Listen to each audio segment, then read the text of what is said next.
All right. We'll see if we like this new format. A little bit of music to start things off, right, Gary? Love it. Yes, yeah. I think we might have a guest joining us, Ray. I don't know if you saw that, but So our panel today is myself, Mahir, Gary, Tony, my team deem it necessary to join us. We have Matt, we have a Max, and a Steven. So yeah, we'll wait for the music to die down, and Matt is going to bring his friend Max along with him. I'm intrigued, and we're going to find out who Steven is as well. So yeah, I hope everybody is enjoying the weekend. So. Loving Yes, that intro. drop points. Drop Fire points intro. So it's been a good weekend of football, Gary. We've been able to sit back for the Gunners. Come on, you Gunners. Hit that like button if you enjoyed that Wolves win. Not only the Wolves win that we had over them, but they got to take their frustration out on Tottenham. yeah, they look like a different team not playing us, huh? We look at, Yep. yeah, Not everybody can beat Wolves, Gary. yeah. I mean, You they can lose over couldn't everyone. score against us, and they put up 2 today. Imagine that. Yeah. But we did good. I think based on that, we looked good, but I think we left some goals out there. I think we could have got goals too. So I'll take the win. I know there's more we can do, but yeah, it was a good week. I think all the teams that we needed to struggled, and we just need that to continue while we go through our little bit of a challenge this week. So we'll take it. North Bank. In the North Bank. Matt, thanks for joining us. Yeah, let's continue in that vein a little bit. We get to sit back. We did our business on Thursday, and I need you to tell us about Max, who's going to join us as well. The performance was solid as a whole, built on hard work and endeavor, a little luck, but after the amount of adversity and bad decisions, I think we deserved some luck. So yeah, tell us about that, Matt or Max. I was just saying, I wasn't sure who you were talking to there because I've gained a new name. Gary's called me Max rather than Matt. I don't know where that came from, Gary. Care to explain? It was a typo. I'm sorry. It was a typo. I as I told you, it was muscle memory because I type and I don't necessarily look at I don't look at the keyboard when I type. So I was just I knew it was an MA, and it's not even close, right? It's not even close. The X and the T aren't close on the keyboard, so I was thinking, Gary, how long have we been doing these podcasts together? I was thinking, it's Matt, come on. Yeah, Gary's now Stephen, as we're all taking on new names and new aliases. Gary is now Stephen. Hello, I'm Stephen. Thanks for having me on. Yeah, big shout out to Alex in the chat as well, Cannon Fodder, because that's where it all originated from, and obviously on there on Friday, which is great fun. So, hi, Alex. Oh, look who joined us today! Whoa! Hey guys, look this way. Hello, everybody. He's from his dungeon. He's left the dungeon in his basement. Yes. They can all just they're all chained up, ready to go for later. So by process of elimination, this must be Stephen who has just joined us. No, it's gotta not be Stephen. Well, we'll call you Stephen. How dare you? That's Stephen. Yeah, that's Stephen. This is Stephen over here. And we got Max over there. Max. Mad Max or Max Headroom. Do you know what? I'm not mad. I'm not mad this week, and I'm definitely not Mad Max this week, and I'm a happy Max. Do you know what? Good result against Wolves. Really solid performance.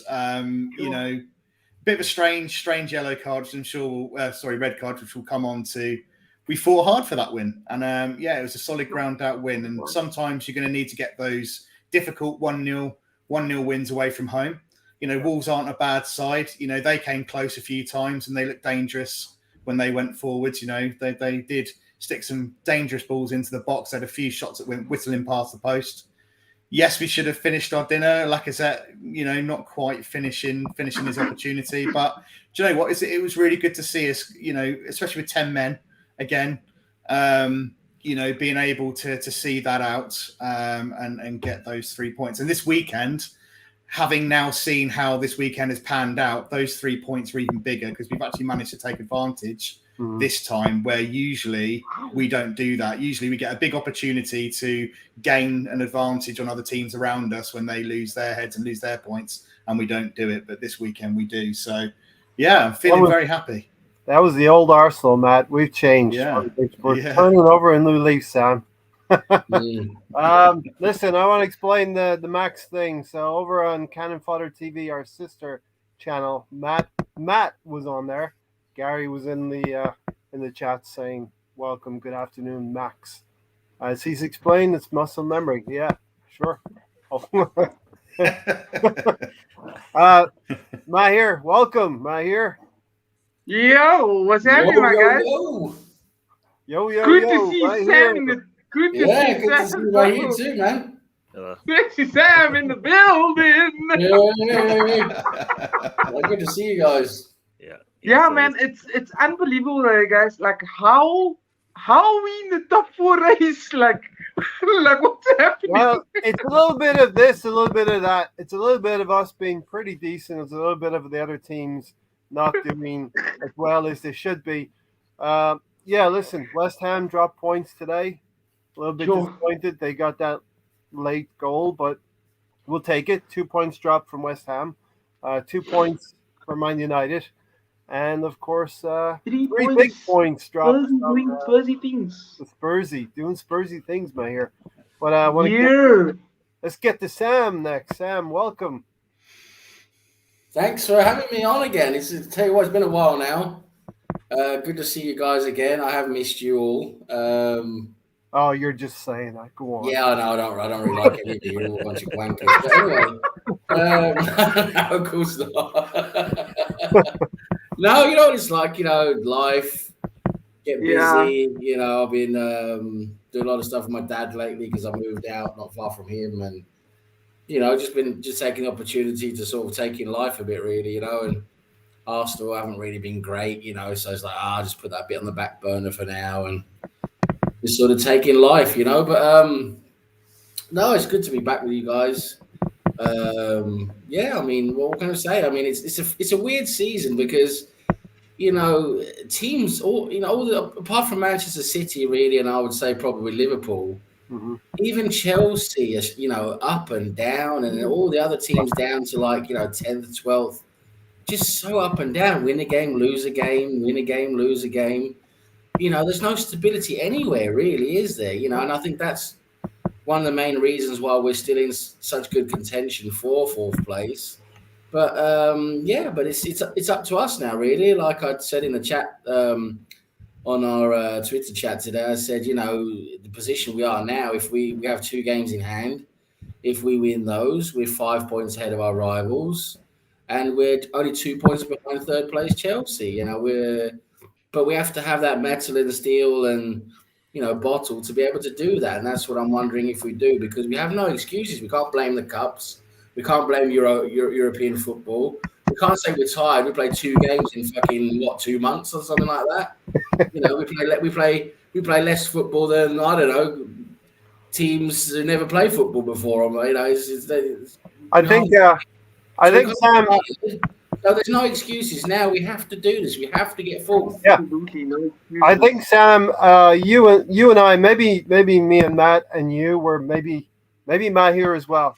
We've all been far apart in terms of our estimation and targets for the season. But as this season's bubbling and simmering, and we see the team has only 16 games to go, and there's no cups, there's no Europe, so our targets, our realistic set targets for this team are beginning to come together. We're all sort of narrowing that band, top 4 is definitely on the shelf. You know what I mean? We should definitely get either 4th or 5th. You know, it's there for the taking, and we got to take it. That's just we got to show. Gotta take it. We got to show we got to show what we're made of now and do it. That's what we got to do. And if we don't do it, that's when we have to start asking questions. Yeah, like Sam says, it's down to us, really. It's in our hands. I think what we're talking about discipline and these silly yellow cards and red cards. With the squad depth we've got, we really need to be keeping as many players. Well, no, and this is where discipline, because injuries can happen at any time. The last thing you need is players out because of silly ill discipline and getting multiple yellows and then getting suspended and missing matches or red cards that you don't need. If we can sort out the silly red cards and keep all of our key players on the pitch, I think we've got a good chance. But having the likes of Martinelli sent off and other key players who we're going to miss in key games, not going to help our cause, is it? He's a bit rash sometimes, isn't he? He's just still young. He's learning the game. He's very enthusiastic. He gives 110%. He's like a whirlwind out there, isn't he, on the pitch? He's just got to calm it down a bit. Puppy chasing cars.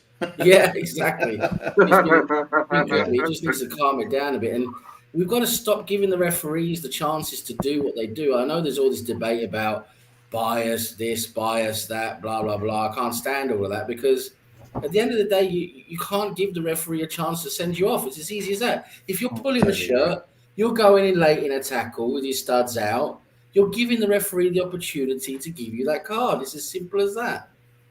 Yeah, totally agree. Sam.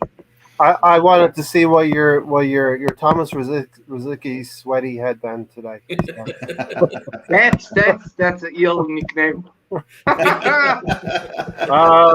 assembles here. Greetings, gentlemen. They get battered everywhere they go, no matter how bad Arsenal appear. Everywhere they go. Look at Spurs. Everywhere they go. You end up realizing they're not doing so bad. Wanted to start out pretty early in the podcast and by mentioning Liam Brady. It is his 66th birthday. What a legend for the club. You want to start off, Sam? Liam Brady, what can you say? Icon of the 70s, captain, fantastic, linchpin, the team back then, amazing player. It's a shame we sold him to, was it Juventus? I think we sold him to, but he was a bit in the decline then. He wasn't really at his absolute best, but still, what a player. I mean, huge influence to the team back then. I think it's probably that time sort of Patrick Vieira for us, really. Patrick Vieira was often,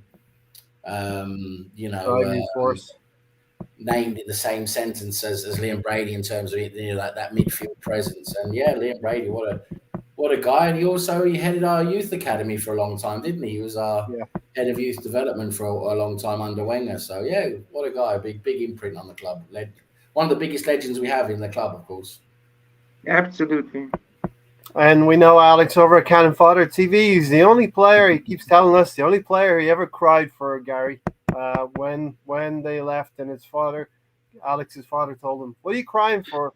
Players will come and players will leave." And I think it's a good thing to remember. The players will come, they'll go to other clubs, but the club is the one constant. Yeah, I just see Melvin just correcting me there. He was apparently still at his best when we sold him to, I think it was Juventus, wasn't it? And I remember it did. I mean, not remember. I wasn't around then, but I remember a lot of people telling me what a huge ruckus it was around him going at that time. But yeah, still he had plenty of years at the club, didn't he? He gave us some really good years. So Melvin said, "Hi everyone. Tuesday and Wednesday nights might be Gazprom Glass Racing again." I think that's a reference to Champions League, I think. Yes. Yeah, Gary, Alex tells us don't hang on to the players so much, hang on to the club, Yeah, but, that's the reason why when everybody's like Arteta out, Arteta in, I'm like, I'm Arsenal in, and you guys say, "Oh no, that's playing it safe," and I'm like, but now you're saying it's Arsenal in again, so I don't know which way to go with that one. But yeah, no, I hear a lot about Liam Brady on the Cannon Fodder. Alex loves him. as a player. So I don't remember. I don't have much to say. I don't remember. I didn't see him play. I was I was a little young when he started playing for Arsenal. So didn't see him play and soon left after that. So I missed a lot of.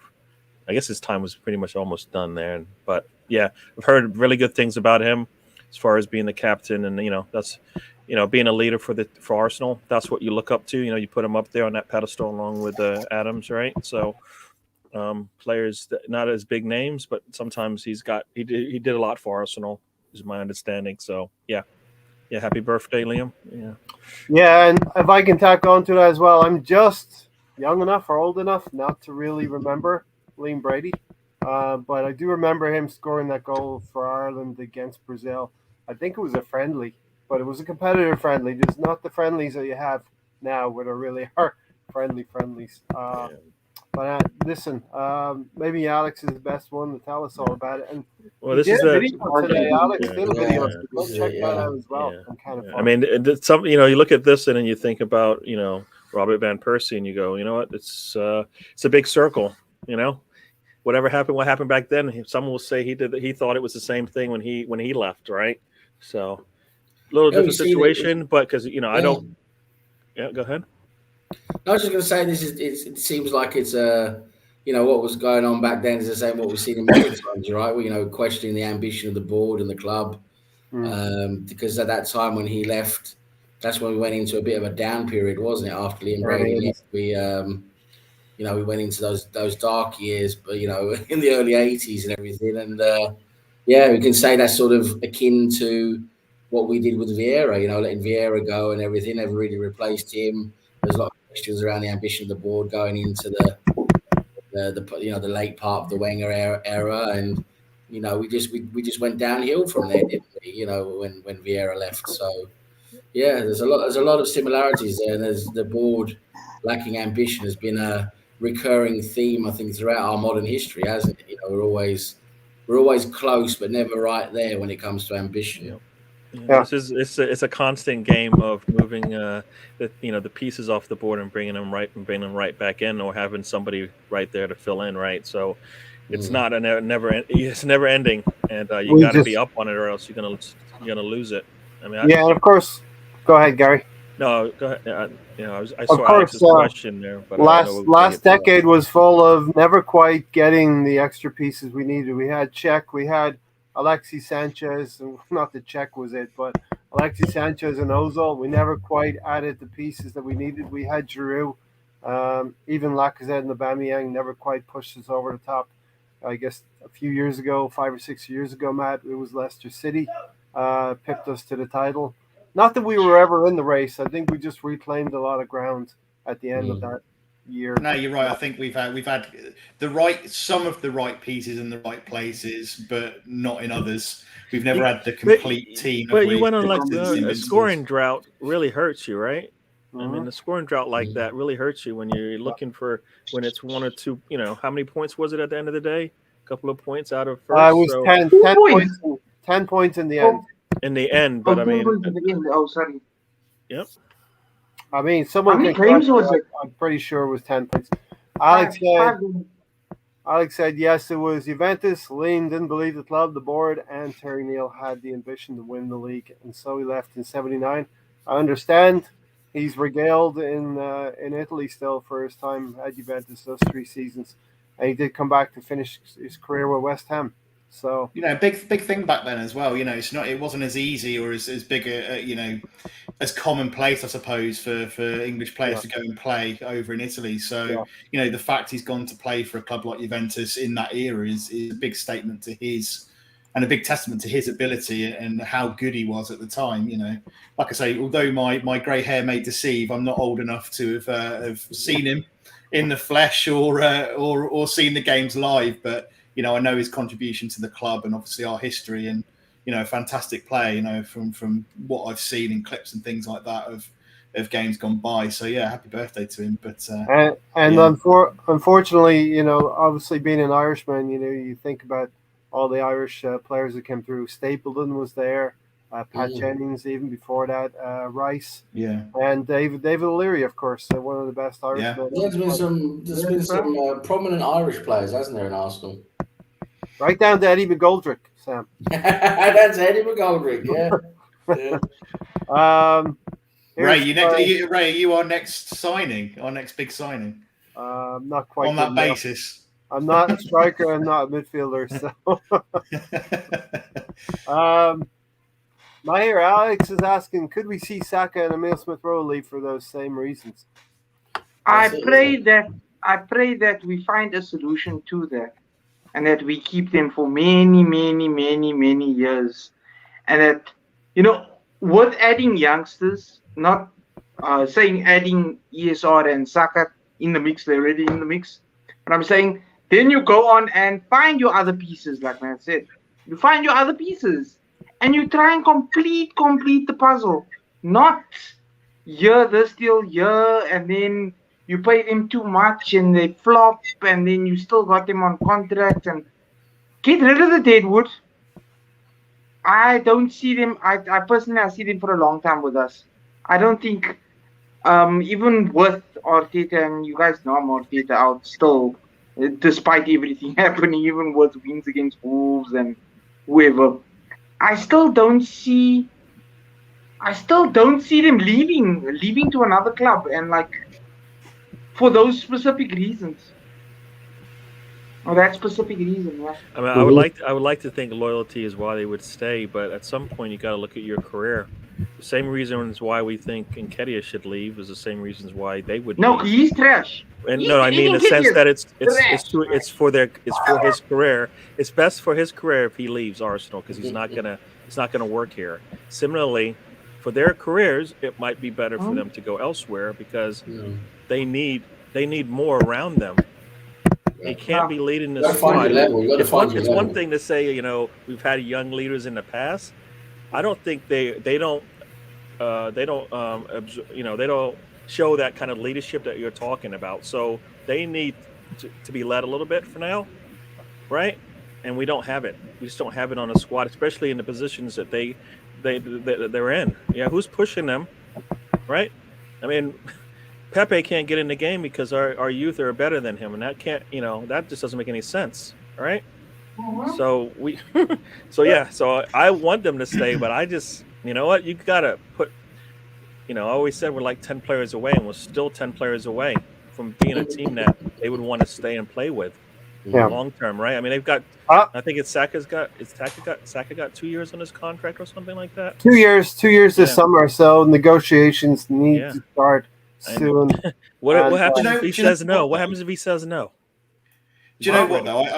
I think we're building a team around these guys at the moment, and I think now that the wage bill has been absolutely demolished and we've got loads of money left in the bank, I think they're probably thinking about their wages and what they're going to be upping them to. Because these guys are going to want to be demanding big money. The agents are going to be pushing that, given that they're internationals now, given that they're key parts of the team. They're pretty much first on the team sheet in their respective positions pretty much most weeks. So I think Arteta, and I think any Arsenal manager with any sense is probably going to look to build a team around those players, particularly up in that part of the pitch. So I think given their age, I think we could probably justify to them the ambition that we've got at the moment. We're seeing improvement. We're building around them. They'll get a big hike in wages. I don't necessarily think it will be this contract. I think it will be the next one, where, if anything, because of their age, I mean, even if you gave them a 4 or 5 year contract, that'll only take them up until their mid-20s, really. And then they're kind of hitting their peak and their real prime, where other clubs like Man City will be kind of circling around to kind of take them on. So I think we'll probably be able to keep them now. I think it'll be, we'll keep them now. What we do in that period of their next contract of those 4 to 5 years, if we put them on that length of contract, I think it's what we manage to achieve within the next, say, 3 to 5 years will determine whether we keep them beyond that. So I think short term we'll keep them, beyond that up to us and what we achieve. Also, I think, Matt, they will be looking at this summer and the ambition of the club this summer. who we're going to acquire, which strikers we're going to get, which midfielder is going to leave the club, which midfielders are coming in. Yeah. No, we need to go in the summer and show ambition. We really do. We need at least one top-level striker, ideally two. Mm-hmm. We need another top-level midfielder. You know, there's players really all over the pitch we need to strengthen the squad with in terms of actually really strengthening the squad, because we see that we have a decent first 11, apart from a good striker. But apart from that, we have a decent first 11. But as soon as we have a couple of injuries, you know, it's the level's not good enough. You know, what's coming up behind at the moment. Of course, in a few seasons, that could be different if they develop. But yeah, we need to show ambition. We need to really, you know, put some strength in our depth of squad this season. This summer.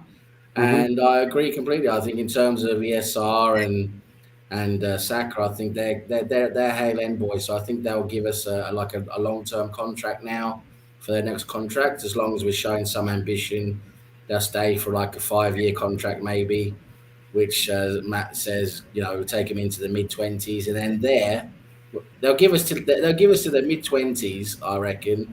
And if we're not showing any ambition, we're not going in we're not challenging for the title or whatever, we're not in the Champions League or whatever, at that time, that is probably when we're going to lose them, because that's when they're going to start saying, okay, we're at our peak now, we're at our prime, Arsenal's not winning anything, let's go somewhere we can win something and get a really big paycheck.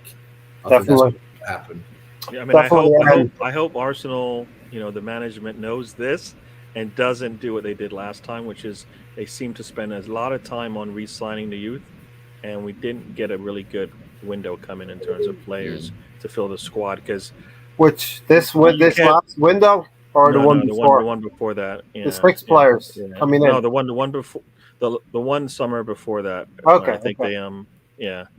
So I think, but I mean, and that's the thing. Arsenal doesn't seem like, we talk about man management all the time. Their window management is poor as well. I mean, as far as I'm concerned, I mean, we knew we needed a goalkeeper, yes, but we didn't need to even sign one in January. I'm sorry, I don't care if that was on the black. He wasn't going anywhere, right? He wasn't going anywhere. So why are we even bothering with that one? Right? There are the MLS stuff. If Turner is a decent goalkeeper, will remain to be seen. But you know, Austin Trusty, that's a start of a kind of partnership with Stan Kroenke's other. Trusty the process, Trusty the process. Yeah, no, but I mean, it's to me, it's a waste of the time, the window, when that's what you do. So, and window opens up whenever it opens up. There should be a lot of Arsenal news coming out, right? If there isn't, then we're back doing the same thing again, and we'll know that nothing will happen until a week or two before the season starts, and we'll be back again. Oh, God. You know. So, I mean, I want them to surprise us, right? They need to surprise us. There needs to be some serious discussions with either. It doesn't even have to be like the number one player that they have on their list, but the squad depth still is an issue, right? We don't have a right back, right, to back up Tomiyasu. Hopefully we're okay at center backs in terms of the backups there, but we might have to deal with that too. Right? We have to deal with that. No, I mean, if Saliba doesn't come back, if Saliba doesn't come back, then we got to deal with that. All right. Yep. So we will definitely talk. I want to talk about that a little bit later. We'll get into the targets. We want to talk about. We're looking around the league right now. Ray's going to say the season doesn't start until September. No, but how about the 35-game season? That's working out pretty well. We're 12, 3, and 4. You know, we only lost 4 games in the 35-game season. The first 3 didn't matter. Gary, you can't say that. You can't say that. What are you talking about? Imagine we've got some points in those first 3 games. Oh no! Imagine if we won one of those games at least. You can't. You know what? Like I said all the time, you need to improve from game 1 to game 38. Right, and we started in a hole, and then we dug ourselves even deeper in the next 2 games after that, and then we had to dig ourselves out of that. Yes, we did, but why? Why do we have to keep jumping into the hole and then digging it deeper? I that was before we had the Magnificent Six come in. It doesn't matter. We did that last season too. Gary. We go into December in a big hole, and we recover. We have to get pressed into it. No, Gary, relax. We have players that want to play. It's okay. It's happening. It's happening, Gary. Nah. You know what? Like say, in those games, though, Gary, we had key players out. Football. We're loving football right now. Mr. Tom hates football again. You know, he said, Mr. Tom said, you know, you could be a Leeds, you could be down at the bottom, you could be struggling. So be thankful for what you have, Gary. We're gonna still have a conversation, and it's all relative, right? In our eyes, we're struggling a little bit. In other people's eyes, you guys should be grateful. And it's like, yeah, but I still want to. I think our team is better than it is shown. So I want better for the team, like everybody else. We're Arsenal. We're not Shrewsbury Town, are we? You know, it's. Hey, and Leeds, but Leeds have been a sleeping giant, Sam, as well. And it's fucking boring Wood FC, are we? For God's sake. In the North Bank, thanks for joining us. We're going to leave a link for a backstage pass. I know you want to come and say hello, I think, right at the end of the podcast. It is all down to performance, squad trimmed and streamlined, and with new signings, we can push on further. Ambition will guide their paths. This comes from the top of the club. Stefan says, oh my God. You know, the question is, does it come from the top of the club? Does it come from the top of the club is the big question. I believe. You know what? When I saw, oh my God, Mr. Greenwood returns, I was a little scared because I was like, initially I was like, what? Let me ask you one question, Gary. Do you think Josh is more in tune with Arsenal than Stan? I don't care. I don't like him either. It doesn't matter. You don't have to like him. You just the question. I think are they in tune? I don't believe so because I do think Josh, in terms of if you're comparing those two, Josh and Stan, I do think Josh knows a little bit more than Stan in terms of football. I really do think he's at least looked at what the Premier League is and what we do in the Premier League. Whereas Stan, he couldn't give a fuck. Yeah, and Stan is just worried about today. You know what I mean? Yeah. I for one want the Cincinnati Bengals to win, the underdogs. Yes, please. St. Louis wants the same thing, right? So there's a lot of fans out there that would be happy to see the Rams lose in their big $5 billion stadium. And their big shiny Death Star. Mohammed, we will of course drop a link at the end. Come in and say hello, and then maybe next time you can come on with us. We gotta vet a little bit. Come in and say hello at the end when the lights go out here. We'll drop a backstage pass. I was gonna say it sounded like Matt wanted to argue with me. I don't know if he still wants to argue with me. Mad Max? Yes. Mad Max. Yes, there we go. Argue with you on what? I forgot now. It's so much. We'll find something else. I think what it was going to be was about the first 3 games, but I think, like I say, as long as you dig yourself out, 3 games over the course of a season can be deciding, can be important. But given that we did kick on from there and go on something like an 11-game streak of not losing, I think we did more than enough to kind of say, okay, we've learned from that, we've moved on. We didn't have 6 key players or however many. We had COVID issues in the first game. We then played 2 of the toughest teams in the league straight on the bounce at the beginning of the season without those key players. And we kind of we sorted ourselves out once we had our key players back. And actually, when we played those teams again, we've actually given a much better account of ourselves. So, over the course of the whole season, I'm over those 3 games. It's by the by now. But it's if that was still happening now, you'd have a problem, wouldn't you? But it's a very different case now. So the players mentioned, I didn't even know about these. So thanks to Assemble for Richie Powling, John Devine, were another couple of Irish players who never get a mention because the good ones in our class were David O'Leary and Stapleton and of course Brady. They're the ones who get all the headlines. Much like our current crop at Hale End, Saka and Neil Smith-Rowe are getting the headlines, but a lot of kids go through the academy and hopefully they have good careers with other clubs if they don't make it at Arsenal. Sam, the ball is completely in Arsenal's course. Let's see the ambition or lack of ambition. Either way, the way Arsenal do business will reveal everything in the next 2 years. Next section I wanted to do, Gary, we'll start off with you. We'll just talk briefly. Well, we can't talk briefly, but it's the red cards under Arteta, 15 of them. 15 red cards under Arteta. Under Wenger we had success, but we also had red cards. I'm not saying the two things are mutually exclusive. The first one was Aubameyang away to Crystal Palace, Gary. Remember that sliding tackle on the sideline? I mean, I would say that's a normal red card. Yeah, no, I mean, our red cards are pretty clear as day, right? There's usually no like questionable. You know what? Nah, that wasn't a red. Most of the time, you're looking at it going, "Damn, that's a red," And that's my family's watching us from Acton, as they said, London right now. So yeah. Who's that? So, that's mom and dad, mom and my sister. It's my sister and my dad. So yours? Huh? Yeah, yours. Yeah, bye, guys. mine. I have a sister and a dad. Yes. And they're like you. Traveling. Do they live there? Do they live there permanently, or they're just traveling? My dad still lives in Acton. My sister. All right, cool. So yeah. We got family. Yeah. Always No, so yeah, the red cards for me. It's a lot of for me. It's discipline, but it's the same discipline that we see in other areas of the pitch. It's just this one plays out, and you get punished for it even more. Right. In the past, our discipline and defense. All right, that's right. Congratulations, he is engaged. Congratulations. Yeah, Congratulations. Yes. The bad news is it's a Spurs fan. Oh. Cool it off. I know exactly. Oh man, yeah.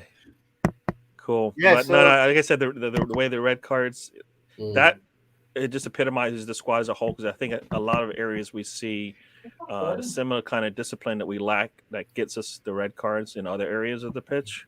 All right. And sometimes it's easy ones like a defensive lapse, but other times it's like being clinical in front of goal. Right. There's things that you got to prepare for, and you don't, and then we don't score, and you're like, damn it, we should have scored that one. Similarly, defensively, you need to know where you are in the pitch. You need to know whether or not you can go into this challenge. I mean, these guys have a lot of control of their bodies. They know what they're doing, and to put themselves in that situation and knowing that, potentially this is a card, you can't do it. So, no, I think it's epitomizes kind of the way that the team is structured, and also as Alex had put a question out there. I did answer the question. Put a question out there.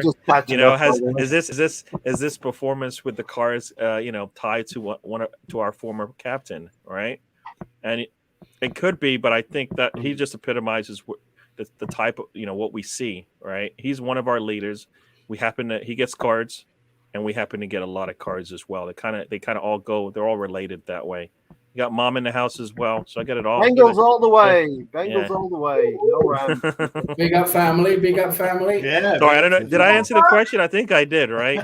I mean, if this is an Arteta thing, he needs to. In the house? The players need to do better for sure. Do you know what? There's during the last few years, especially the last couple of years, there's arisen this new, I don't know what you would call it, phenomenon or whatever it is, where I've never seen so much bloody moaning and,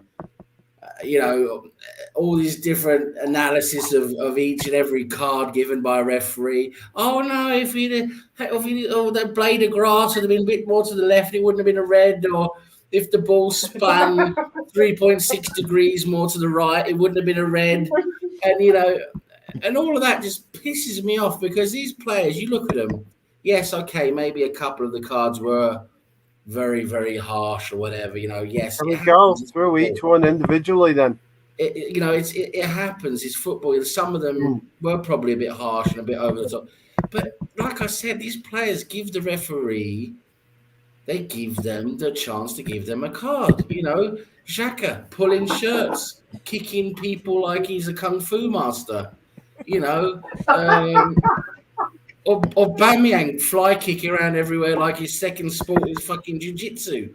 I mean, it's these guys go around and it happens for a reason. A referee just doesn't go, oh, it's a red card. Oh, well, there you go, it's a Christmas card.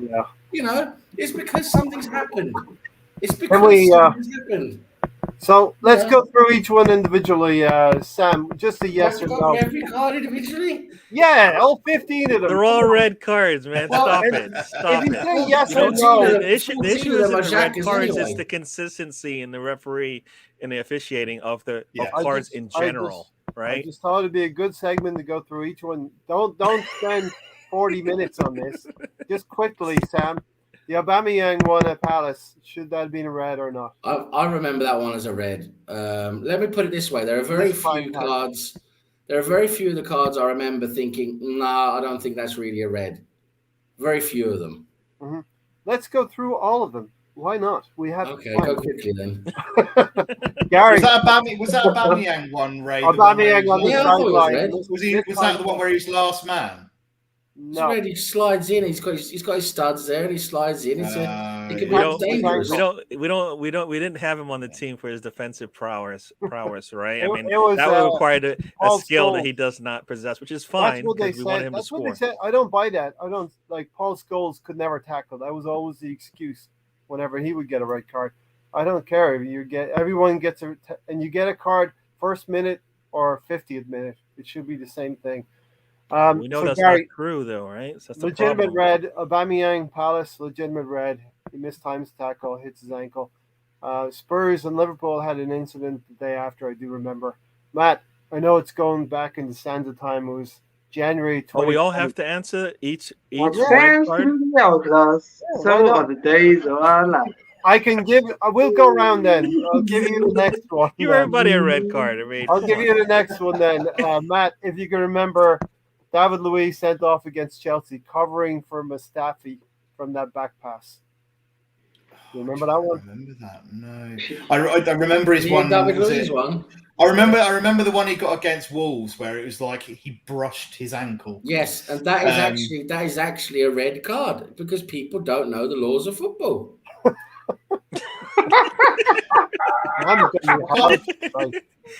I think both Sam and Gary are both right because a lot, like you say, it's not so much the red cards were given. It's more, apart from Martinelli's one this time round because that was a bit of an oddball one, but the vast majority are reds. It's like Gary says, it's the consistency of not seeing the same decisions with the same incidents happening in other games. So if you do it it's either one decision and you make that across all games in the same incidences, or you don't give it. Because like Sam says, I can't think of many apart from this Martinelli one, which was questionable, really. I can't think of too many where I think, that's a bit. No, I don't agree with that.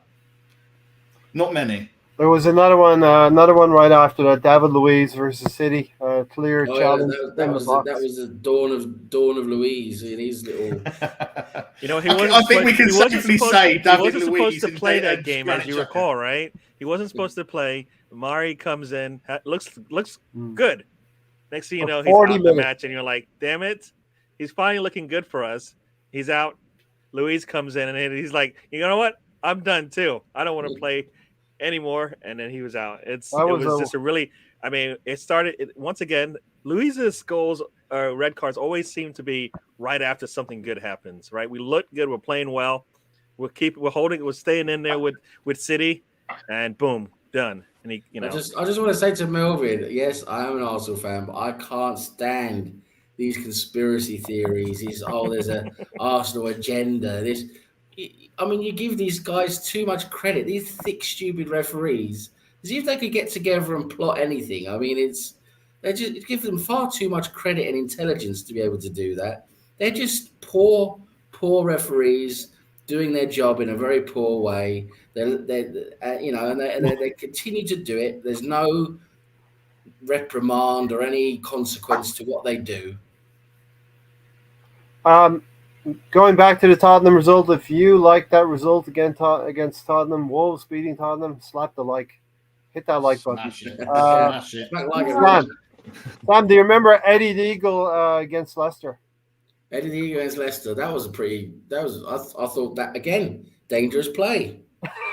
It was the nearest of contacts. He hit him on the knee. What are you talking about? It was a foot to the knee. Ray, shall I tell you something? The law of the law. If you read the laws of the game of football, you should try it one time. It's interesting. It's about Why dangerous. did I bring him There's in? nothing Why about did I bring contact. him There's nothing about contact there. Ray, listen to me. I'm telling you the truth. There's nothing about contact there. It's about dangerous play. Yeah. Is the play dangerous? That's what it's about. You don't have to have contact. If you're kicking someone and you just miss them, you're actually kicking someone recklessly and you just miss their head or whatever, it's still dangerous play. It's still a red card just because you haven't hit their head. Okay. The next one after that, Pepe versus Leeds. Okay, fair. What? I agree with you. I'm having Pepe's versus Leeds. He went mental. Pepe and basically against was Leeds. begging for a red card. And guess what? He got a red card, right? This was the first indisciplined one, right, Gary? Yeah, they all are to some degree indisciplined. If that's your wording, they all are to a little bit, because you put in a rise challenge and it doesn't go your way, you could get a red. And this one was indiscipline, and it's not something we would expect to see from a Pepe, right? Putting the hands on a guy. I'm like, dude, if you can do that, then there's no reason why you can't use that same aggression and attack a defender, because you're much better on the ball than I think a lot of our players are. So take that, put it into the game, and and that's where coaching comes in, right? Yeah. Right, coaching comes in, because you can say, look at that. You put your hands on a player. You know what? Take that same thought right before you put your hands on it and translate it into your game, because that's what I want. I want that same kind of aggression he put in there into his game. But yeah, that one was silly. And then and then on top of that, then you've got your manager going after him like that, and you're like, come on. I don't care if you have favorites or anything, but you know what? He shouldn't do that in the media, right? In the back doors, maybe he goes after him, but in the media, it looks bad, because I don't need to know that you like somebody else more than Pepe, because Pepe really doesn't do much for me that I see in terms of being a reason why you would do that, because it doesn't help him, right? You go after Pepe like that, what do you get out of him? You get less instead of more, right? You back him up a little bit and say, you know what, he just lost it, but you know what, we'll figure it out. You show some support in the media. Behind the scenes, you can scream it all you want, but I don't need to see that in the media the way that he went after him like that. So, yeah. Given that I'm going to give Sam a chance to defend himself here, they're going after you for the Stanford stuff on our players too. Yes, that one probably should have been a red card, but I don't get. Yeah, we want the cleat marks on Mustafi's head. We all want consistency. Of course we do. I want consistency, but they're human beings. They're not machines, and they do a really bad job. I want all the referees gone. I want all the Premier League referees sacked. We need to bring in new referees who are intent on doing the job as best as possible. And that VAR. The VAR the way it is at the moment, we have to change that. We have to bring in an independent panel. Yeah. We can't have people who are refereeing one game and then they're in the VAR room the next game, backing up the referee who they're backing each other up. Yeah, backing each other up is it's not good enough. It's the system is flawed, but it's poor people doing a poor job. That's what it is. That's what's happening. And many other teams, other teams get poor decisions as well. If you watch the other fan channels, every game they're going over decisions. It's not just us. We always feel it's just us in a bubble. I did have some fun watching. I think the Football Terrace, Terry Flowers, really pissed off yesterday about their performance. And we're gonna save a little bit of. We're gonna talk about United. We're gonna talk about Tottenham, and we're gonna talk about West Ham.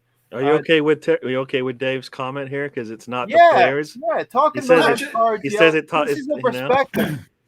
Perspective is a good thing, Gary. You don't like my perspective, though. I said the same thing. You don't like it. I do like it. We butt heads. We disagree on some things, but I respect. But it does.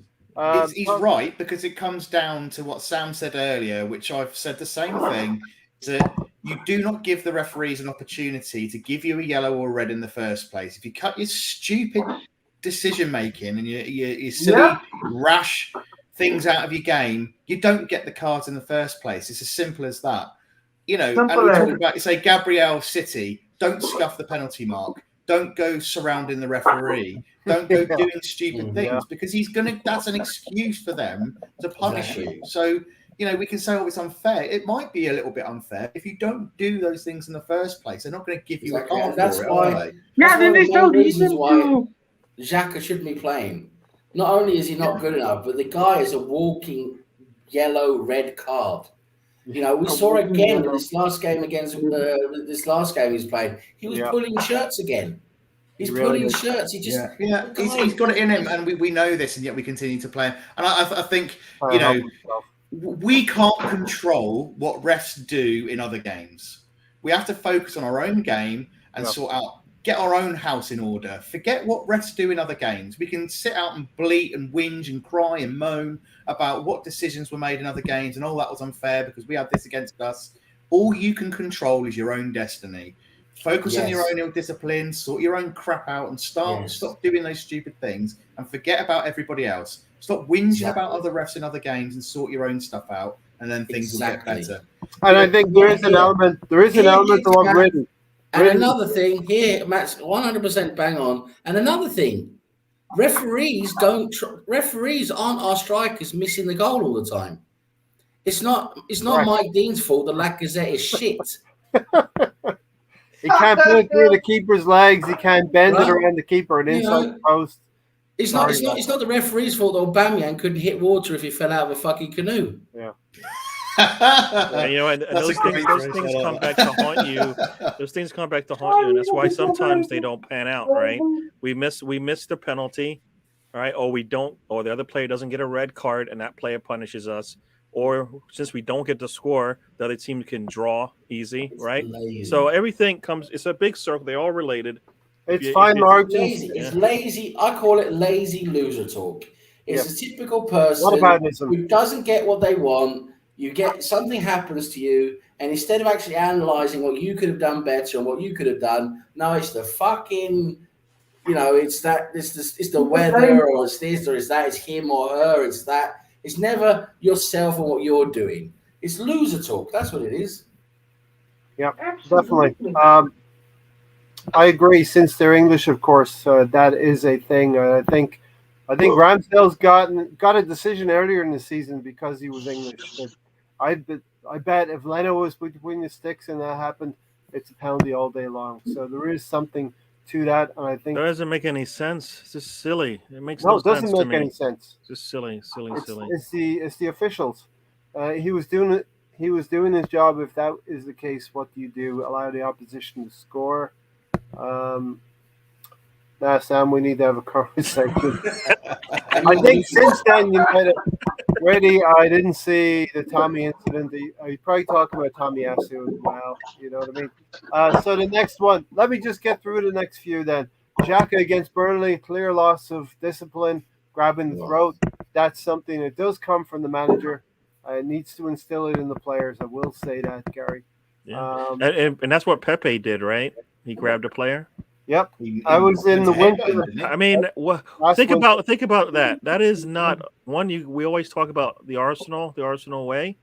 When is that? No, I don't. It may have happened in the past. I don't know, but this team doesn't epitomize that style of play to begin with, and to see something like that, you're just, you know, the what do you call it? The red mist. No, it's gonna yes, but then also, you know, you've got the patients running the asylum to some degree, and that's can't be. It's got to be Arteta's way or no, and we see that 50-60% of the time, but there's a 40% that his hands are off, and you're like, that is not Arteta ball, right? These red cards on Arteta's ball. The way he played, he didn't play like that, right? He didn't put himself in that situation. So for me, the things that he even did as a player, I'm not even seeing him instill that in his team. Right? Well, leading the red card count under Arteta is David Luiz coming in with 3 sendings off, 3 red cards. Xhaka tied on that with 3 as well. He's got an opportunity to be. Why is Luiz come first? Well, because alphabetical. There you go. And if it looks like I just read that, I did. The man's been here for like 2 years. You're gonna go with the guy. Yeah, all right. Alphabetical. There you go. The next one is Gabriel, who does seem to get sent off, Matt, in the course of actually defending, not doing anything stupid, but it's just tackles that maybe he doesn't need to make. But that's something hopefully Gabriel will eliminate from his game. I think so, yeah. I mean, Gabriel, I don't really see as a problematic, player in terms of his challenges. He's not a rash person. He doesn't go lunging into challenges. He stays on his feet. He's quite physical, quite strong. I don't think we're going to see too many of those from him. I think we've seen that he can be. I think he not that he loses his head often, but we've seen again, like City. We saw that, he didn't have that train of thought to think, right, I've scuffed the why scuff the penalty spot? That's a silly thing to do. It's just a nonsensical yellow, and then to go and starts hounding the referee afterwards. You're asking for trouble. So I think I don't think we'll see it often. I think he's mature enough and sensible enough and intelligent enough to learn from that. I don't think we'll see that often at all.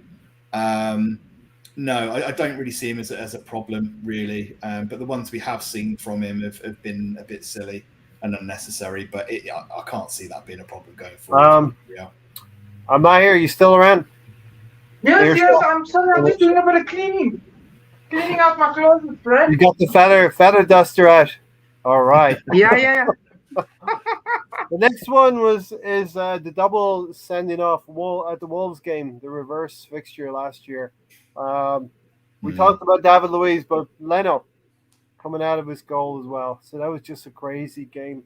Ceballos then gets sent off in that first leg of the Europa League semi-final. Oh God, yeah, I remember that. It was a really silly red. He was begging to get out of that game. If you saw everything he did in that game was like, all right, how can I get yellows and get out of here because I'm done? That's what it looked like because he was just all over the place, swinging his legs all over the place. Just not in the game, being out of position, having to make these rash decisions. Yeah, he just wanted out, and guess what? It was a shame that he didn't work out, Ceballos, because he was a very promising player. I agree, Sam. The one that we forgot was Ceballos. Gabriel, then more recently, Xhaka against City at the start of the season. Oh, is it Xhaka again? Oh. Everybody was kung fu fighting on that one. Jeez. 2 more Xhakas to go. I thought I was watching a game of someone playing Tekken. or Street Fighter or something like that. A bit of any go now, you say? Yeah. And you know what? I think what the problem is that other teams, what they will do is they will nick and they will nick and they will nick and they will nick and they will keep nicking us all throughout the game, and then we just blow up. And then when we blow up, it's like, okay, well, that's a red now. Whereas you can have 10 if you put your feet or your hands or your arm or your elbow on a player 10 times, the official might see half of them, and most of the time you get away with it. And we just don't get that style of play, and don't understand that that's what teams are going to do to you. And the only way to combat that is to just score. All right, put it on them. You're going to keep doing that. We're going to score, and you know what? Or I'm going to make sure the official knows that you hit me. We don't do that either. All right. At some point, the officials, and that's where, your leadership comes in. Because at some point, if you're Lacazette and you see your players getting nicked all the time, like when Saka gets put down on the ground multiple times and nothing is called, at some point, the leader's got to go up to the official and say, you can't do that anymore because I know when we do it, you're going to be looking for it. Right. And that's what, and that's what we have to do. So it comes. Yeah, so that's my thinking on that one. But yeah, they're all reds, Ray. They're all reds. The fact that other teams don't get them is more the problem than that we get the reds too. Yeah, then we keep playing. The fucker who keeps getting them. Who are you talking about, Sam? Saka doesn't get reds. Granite Xhaka, definitely.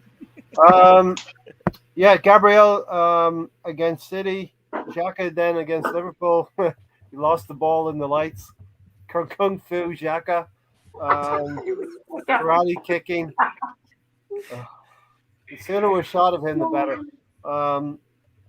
And then we have Partey. He contracted Jacka-itis. He didn't play next to him. Came back from AFCON. Although, he was coming back from a trip to maybe he was put in a bad spot, Sam. Arteta throwing him on against. Yeah, I mean, jet lag.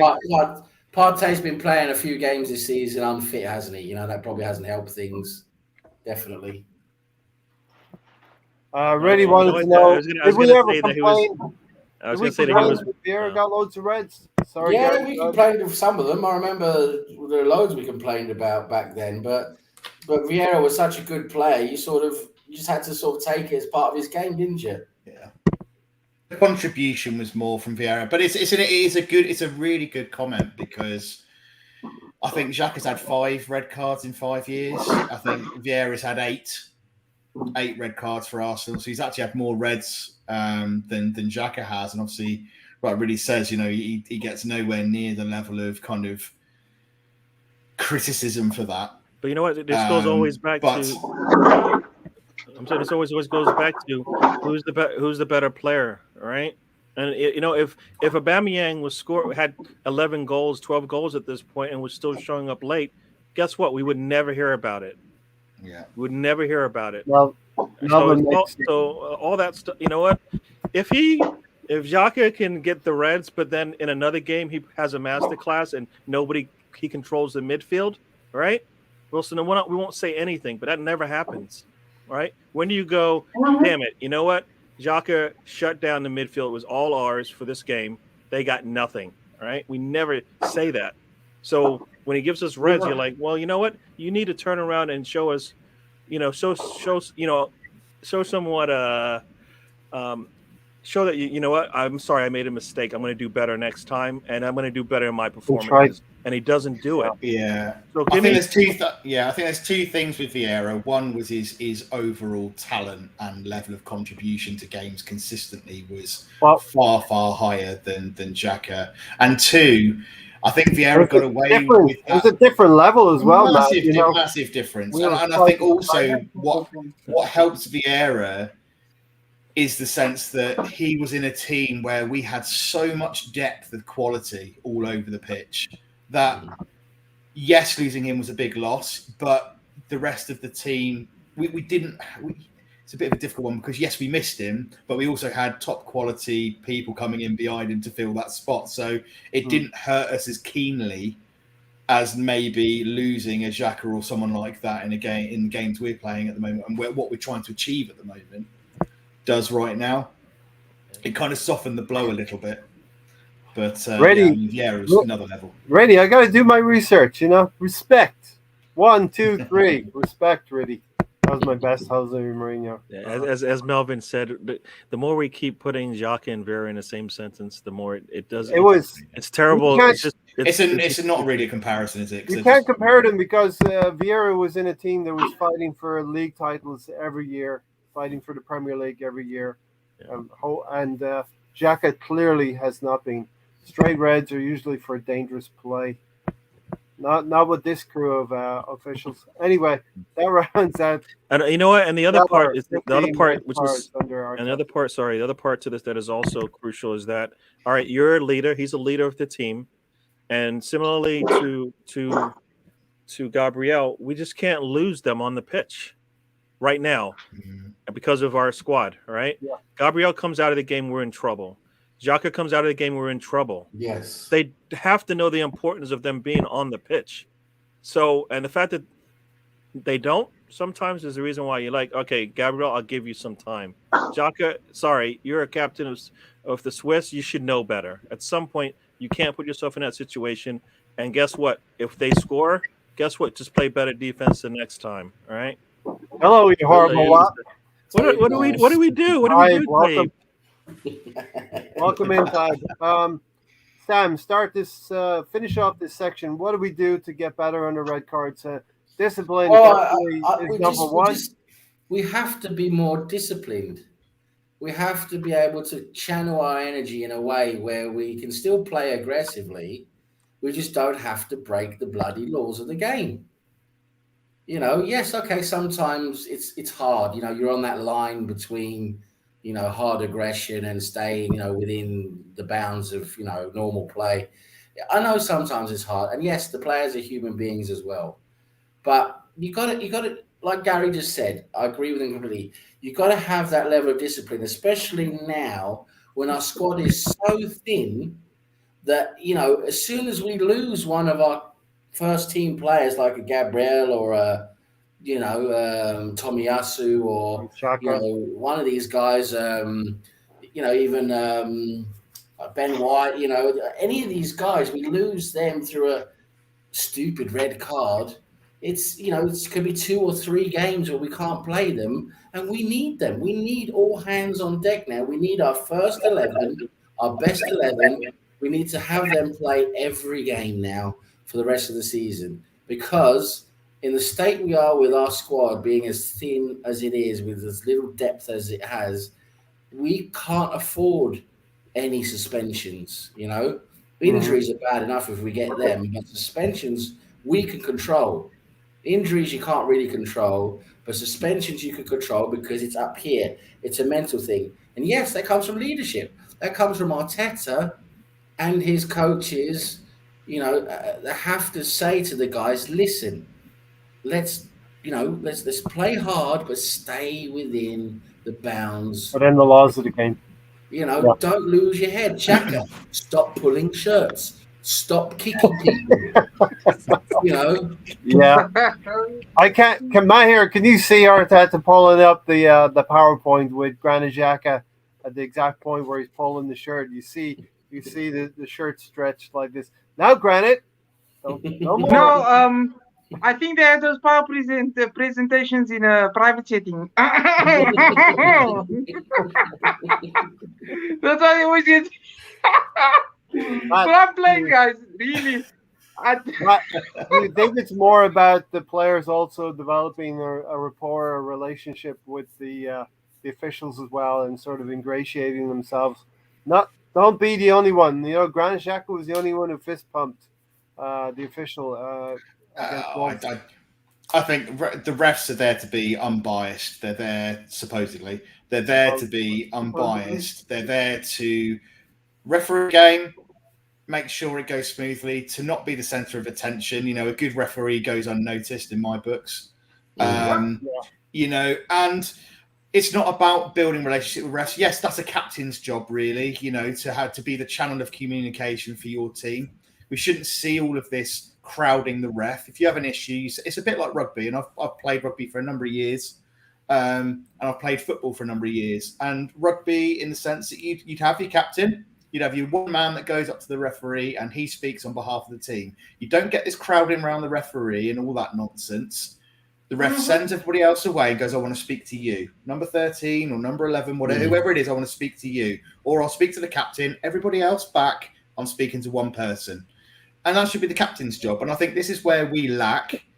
We have captains that are fun. We have captains that can kind of work with the younger players. That's great. And Lacker's done a good job of that.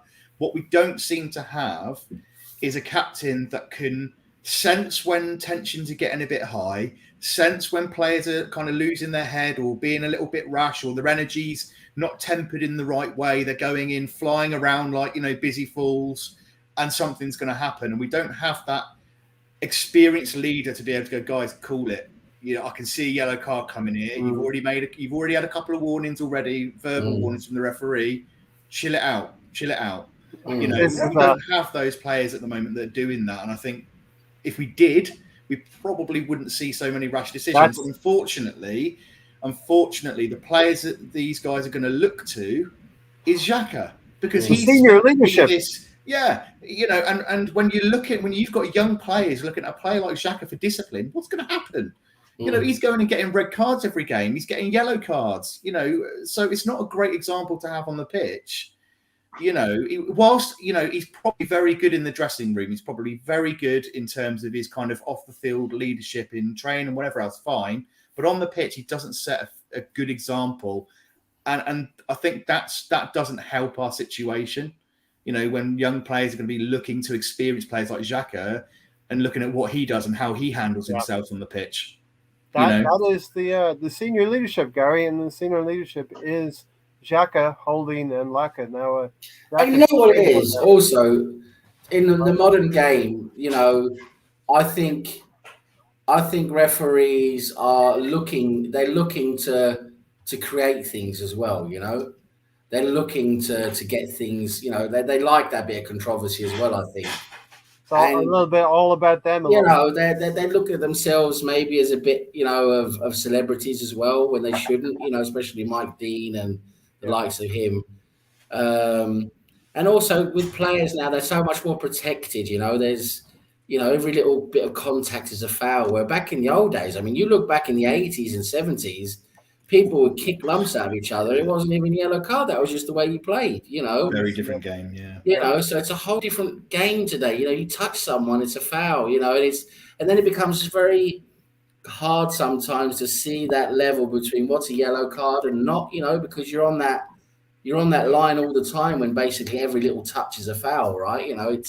Football's not so much a contact sport anymore as it has always been. No. Because every little contact now gets it's a foul with it. Gary, I think we're going to open up a section called Comment of the Day, and I'm putting this one forward from Melvin. Entertaining one so far, Gary. Arteta should force Xhaka to wear mittens. He definitely has to do something, just tape his fingers together so he can't. Yeah, those mittens without the fingers. The mittens without the fingers, he can't grab anyone. I mean, if you have a dog who's dangerous to take out in public, he's got to wear a muzzle. So, maybe Granit Xhaka needs to be a bit like... What's that movie with Anthony Hopkins and Hannibal Lecter? It's got to be in that getup, straight jacket, face mask as well. Gary, do you think the players are not intimidated by referees? I mean, look at people remember Pierluigi Collina.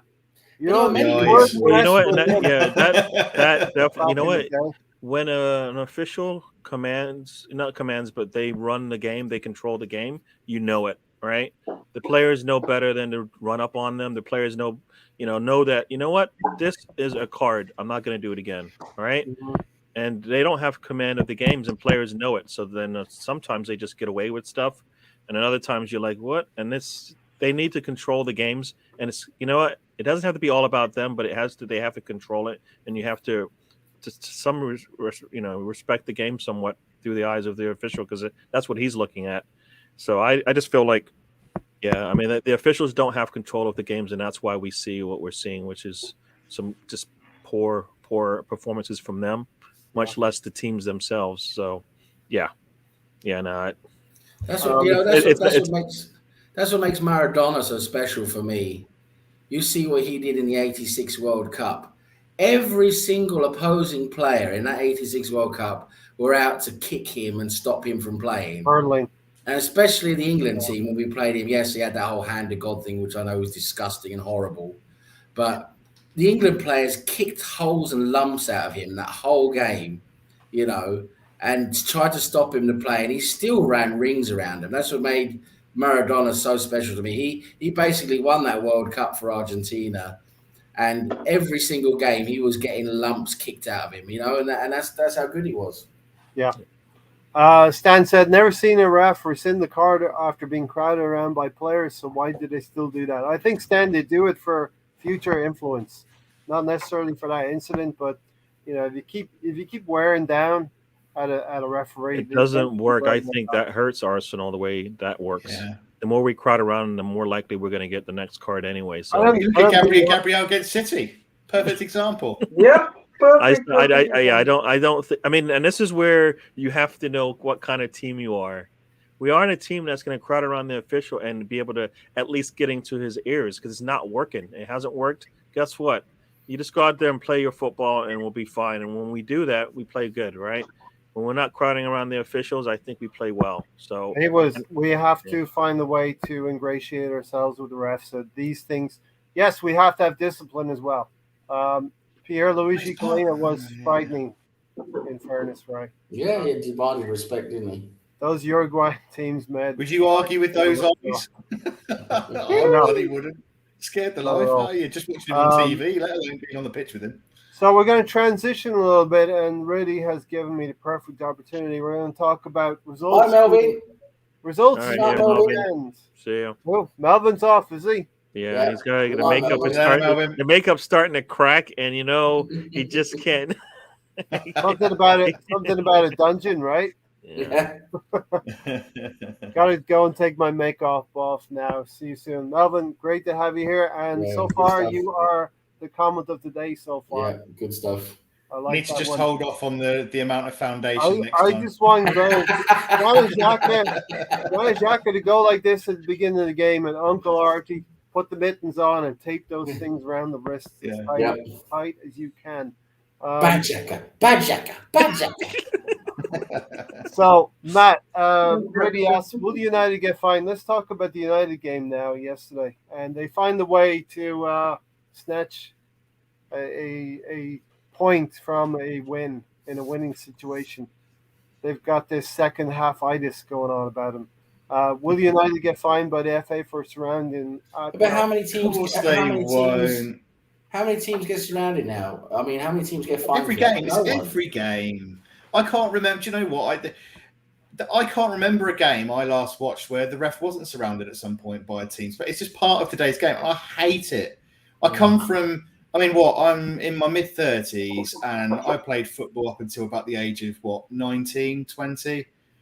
And back then, if you got tackled, you get back up. You would hate the idea of rolling around on the floor, grabbing your shins, and oh god, referee. It would make it would embarrass you to be seen like that.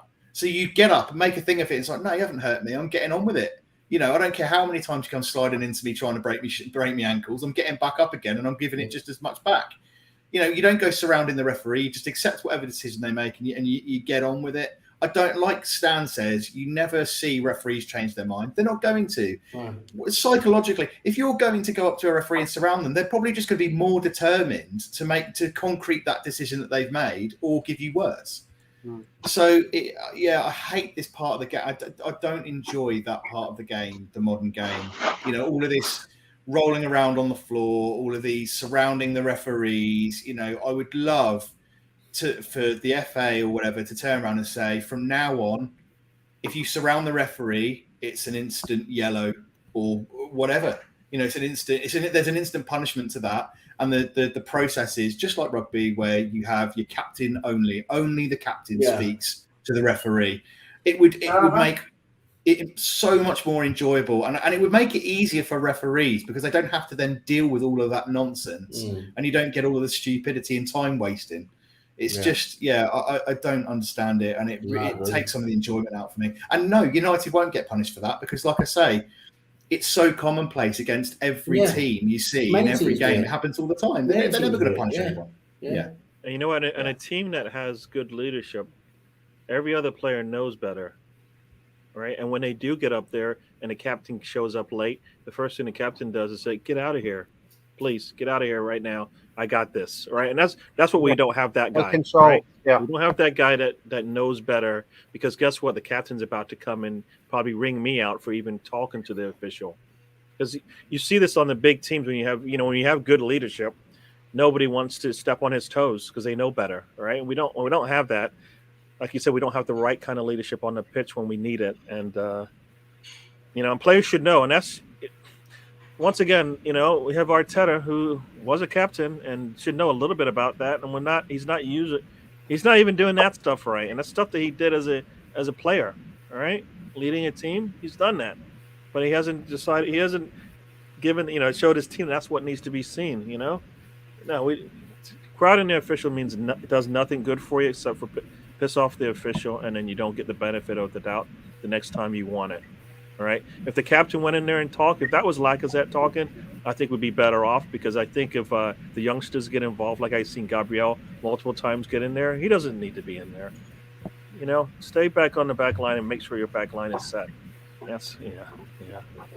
And like you said, United is not getting fined because they probably created the rules, right? And the rules got a little caveat on the bottom. If it's United, just move on. And a lot of the officials live within, earshot of Manchester up there in that area. So I don't know. Yeah, but 1-1, Sam. United and Maguire looking like every bit like the fridge. Maguire is crap, isn't it? A very expensive fridge. Yeah. How many mistakes does that guy make? Honestly, Jesus Christ! It doesn't keep stuff cold. Everything starts leaking and coming out when the door opens up. And it's all the shelves don't work, so you put something on and boom. Yeah, it's one of those old crappy motel room fridges. It's always leaking and fucking won't stay cold. Mike Dean looks like Voldemort on a cold, rainy night. He is just struggling so much, Matt. They're calling him Margaret up there. They're calling CR7. They're calling him CR30. Christina. The whole referee team. The whole refereeing team for the Premier League, they need to go. All of them. They need to go, and they either need to go abroad and bring in foreign referees like we have players. Yeah. Who are not biased. They're not going to have any cultural bias. That's what I want. I want foreign referees. Yeah. I agree, Sam. Best from Europe, pay them some proper money, and then you won't have all the cultural, local bias and stuff and all that too. Yeah, it would help, I think. Mahir's favorite subject, apart from Arsenal, your favorite subject is talking about Manchester United. So go ahead, Mahir. What do the Man United guys have to say now, man? Please, after all the years of banter, what do you guys have to say now, man? I got one word for you. Sue! Sue! What does that Sue mean anyway? No, it's just like a celebration, just like a made-up word. Like me saying, me calling you a cheeky changa manga. I mean, it doesn't mean anything. But you get what I'm saying. Okay. That sounds like a good snack, though. I want one of those with hot sauce. You On it, Cheeky changa manga. That's my specialty. Twitter Glenn says, did you see Ronaldo losing his cool when his goal was disallowed, even though he was 5 yards offside? This is the kind of influence that CPR7 feels like. CR36. This is what they're calling him. Yeah. This is the influence he thinks he can have over referees. Clearly, there's five of them clearly offside. Yeah, you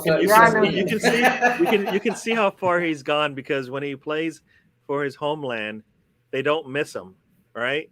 He doesn't really when he's off the pitch, they play just as good. So he's at his end of his days. He was good once, not anymore. And you know what? They don't have the proper leadership. They have guys with captain armbands on there, but they don't show you on the pitch why. They don't lead these guys on the pitch. I mean, Maguire's got the armband, but how many times is he going to let somebody go by him like that? It's big. That just can't happen, right? Yeah, it can't happen. Even if you're slow, you got to know better than to put yourself in a situation where they can just spin around you and get by you that easy. It can't happen. At some point, they're gonna get dropped when they go by you, right? You got to use something. He's a big guy. He's a big guy. If somebody tries to get by him, they should get dropped to the ground, at the least. Nah, you know what it is? If you don't have speed, you should have positional sense. Absolutely. Well, there you go. He's got put double yourself in whammy, a right? position where even if somebody comes at you full tilt, at least you're standing like a brick wall, He's a fridge. He's a fridge on wheels on a hill. He's a fridge on wheels. Going back to the Irish setup and Liam Brady, Paul McGrath played with him for many, many years. And what Mahir is talking about is you might lose your legs, but you still know where to put yourself on the field. And Paul McGrath was very, very good and played late. We've had it. Look at Tony Adams. Tony Adams didn't have a lot of pace, but that guy. Yeah. I mean, that guy never lost a tackle. He played. The way he positioned himself was incredible. Same with Mertesacker. I'm not trying to say Mertesacker. He was an elite defender. He was the same type of player. He could position himself well, and that. You don't have to be quick if you can position yourself well. You just can't get into one-on-one sprints and stuff like that. That doesn't end well, does it? And you know what, you guys said the right. So either you have to be physically able to play the position, or mentally. So what is it? He's not physicals, and it sounds like he's not mentally either, because he needs to prepare 2 and 3, 4 moves before and know where the danger is coming. When a player, when you come up to defend a player, you got to know where the opening is, where he's going to go, and be right there. He doesn't do either of those, so he's lacking in both areas. That he has nothing else except for an armband. That's it. That's the only reason why he's on the pitch, right? Because his play isn't good, and he's not, he's not smart enough to put himself in the best situation, best position.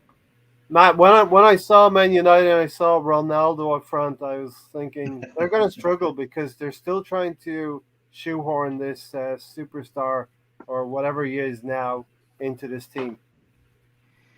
He's right. Obviously a quality player, but like you guys have said, he's not the same player that he was. He's still a very talented player, very experienced player, but he needs to adapt his game. He's also in a much tougher league now, so he's got a lot to contend with, and you can't expect, United can't expect the same things from him and expect him to go and lead the line and dominate a game like he maybe would have done 7 or 8 years ago. It's just not going to happen. He needs to adapt his game as well. He's always kind of showing the frustration and throwing his arms down by his sides when things aren't going his way. But he needs to affect the game more in a more kind of in a different way. Alan Shearer, when he lost his pace after he had an injury, adapted his game. He was able to be in the right place at the right time. Didn't have that pace anymore, but he was still banging in goals for fun because he adapted his game. And Ronaldo's not able to do that as effectively, I don't think. And the team, I think the whole decision to bring Ronaldo back to United was a bit of a waste of time, I think. It's a very romantic idea. It was definitely a commercial. That was a commercial. It was commercial. It was romantic. They romanticised this whole, the return of Ronaldo. I said straight away, this is not a good move for United. I said it straight away. I said, because Ronaldo is just going to command attention. He's going to change the way they play. They were actually starting to play half decent before he came in, and he's just, United aren't as good with him, unfortunately for them. It's they're not. And his presence, Sam, he's over the hill. He's 37 years old now. He is over the hill. He can't command performances like he used to. And the thing is, I said it was a beautiful signing. For us, it's great, but his personality and his ego is always going to upset the challenge. Personality, you're right, Matt. The personalities upset the squad. There's no the balance is all upset in that squad now. You got Pogba, you got Ronaldo, you got these other personalities. Rashford, got Maguire, But you've got to laugh, haven't you? While we can, like Mahir said, we've been given the banter for plenty of years. All the years. The big mouth. So many 21 in 21. How about what are you saying? 21 in 21. Oh, you idiot! You idiot! So there's United fans can be very vocal when they want to be, but it's nice to be able to give them that back. Gary, the one time United were able to play was when they were on the break, and they seemed to struggle with this low block, and they got that quick goal down the right. Yeah, and then after that, Southampton could have won that match, right? It just they took over. And that's teams are just going to wait for United to going to wait because United will give them opportunities and they can just take them, and that's what happened, right? So couldn't have happened to a better squad. So keep it up, keep going. The less we have to talk about them, A great finish as well from Che Adams, and he said afterwards that he knew that they could take him in the second half because United have just started to drop off. I think before he scored, he had an opportunity to score, and he missed that one. I think, if I recall, watching that. So they had many opportunities. It could have been a 3-1 score line. Southampton are looking good. Southampton are playing well lately. They're creating a lot of chances. Mm-hmm. Is that the one with Borja, right? Is it Borja? Borja, right? Borja, he looks good. And Hasenhüttl's got him playing really well. He really does. It's Imagine having a striker like that, right? Who puts pressure on the back line. I like Borja. I like Boja. No, that's what I'm saying. We I would could do love, it like I one of said, them. have a That's what striker like that. Gary's It's saying. Chelsea doesn't even want Yeah. him. Chelsea, No, right? I mean, Chelsea doesn't I would want take to be him. loaning him out. I would take They Boja. could- You know, he's exciting. He really is. They got some good players at Southampton, you know, and historically when we've played them, they've never really given us too easy a game either. You know, they've always created chances and caused us problems. So Ward-Prowse got a silky foot, and he's silky. Yeah, I like Ward-Prowse a lot. I would like him a lot. And once seeing all these players were named, I think Arsenal could get them if they spend 150 mil again. They can get Premier League players. They don't have to go to Europe, right? Because you know, if you had a Ward-Prowse on there, I think we'd be fine. If you get a Borgia, who's an up and coming striker, you'd be fine, right? Yep. We'll have a. You don't even have to leave. You don't have to get a passport to go see these players. Borgia and Tony for me in the summer. Yes, that'd be good. Yeah, Tony. Ivan Tony and Borgia from Southampton. Fernandez and Ward-Prowse got into a bit of a scuffle. They were dancing a little bit, but the referee didn't do anything about that. He threw a punch, didn't he? Yeah, he threw a punch, and then he'd like bring a player down as well. Yeah, well, they were both he grabbed one and threw it and brought him down, and then, like you said, he swung. I don't think he got a yellow. And I mean, it wasn't just a light swing. That was I'm going to knock you out. Honestly, if you watch it, he's a bit of LL Cool J. If he'd connected with him, my God, I mean, he properly swung with some foot. I mean, yeah, he wasn't having any of it, was he? He meant business by that. It wasn't just a lash out. That was a proper, I'm going to swing and hit you. And he should be punished for that. I wonder if they will do that retrospectively. Do you guys think they'll do anything about that retrospectively? No. They didn't even show it on Match of the Day. I think radio tell you. And the question is, why not? Right? Yeah, exactly. Yeah. Why not? They do a lot. I've got to go in a few minutes, guys. But I just want to ask a question to the panel before I go. I want to know which, if you're going to buy one striker this summer, who do you want? And I'll start with Ray, top left. Jonathan David, the Canadian striker from Lille. We have a relationship with Lille. It shouldn't be too difficult to get that business done. Yeah. What about you, Gary? Who do you want? I mean, who do you think we should get? I mean, I guess I hadn't really thought that far ahead, but I think I do like David. Yeah, because I think Isak, if they can actually negotiate with them and get that cost down, then they should go for Isak as well. You know, I could see that being good, but either one of those, I'll take either one of those two. Yeah, I mean, I'm pissed off because last summer break it was Edouard, Daka, Tony. We could have got for half the price we're going to have to spend now, right? And we could have got both of them. We could have got two of them for what we're going to spend for one player. Daka and I mean, is 200 million in a window that bad to get two strikers in? I don't think so. They threw money out the door with the strikers they got now. So you want David? Yeah, it's a good shout. What about you, Matt? Yeah, Jonathan David's a good shout, actually. I mean, he's. I think just looking at this, around 2 weeks ago, he'd scored about 12 in 19, so that's not a bad return, is it? It's not bad. That's okay. Obviously, you would probably bring that down slightly in a better league. Yeah. But it's far better than what we're getting at the moment. So he's a good option. Alexander Isak, I think, for me, he's a player that I think will develop and grow. I don't think we probably end up relying on him as being our kind of first choice every game, expecting him to get 25 goals a season. I think he'd develop into that.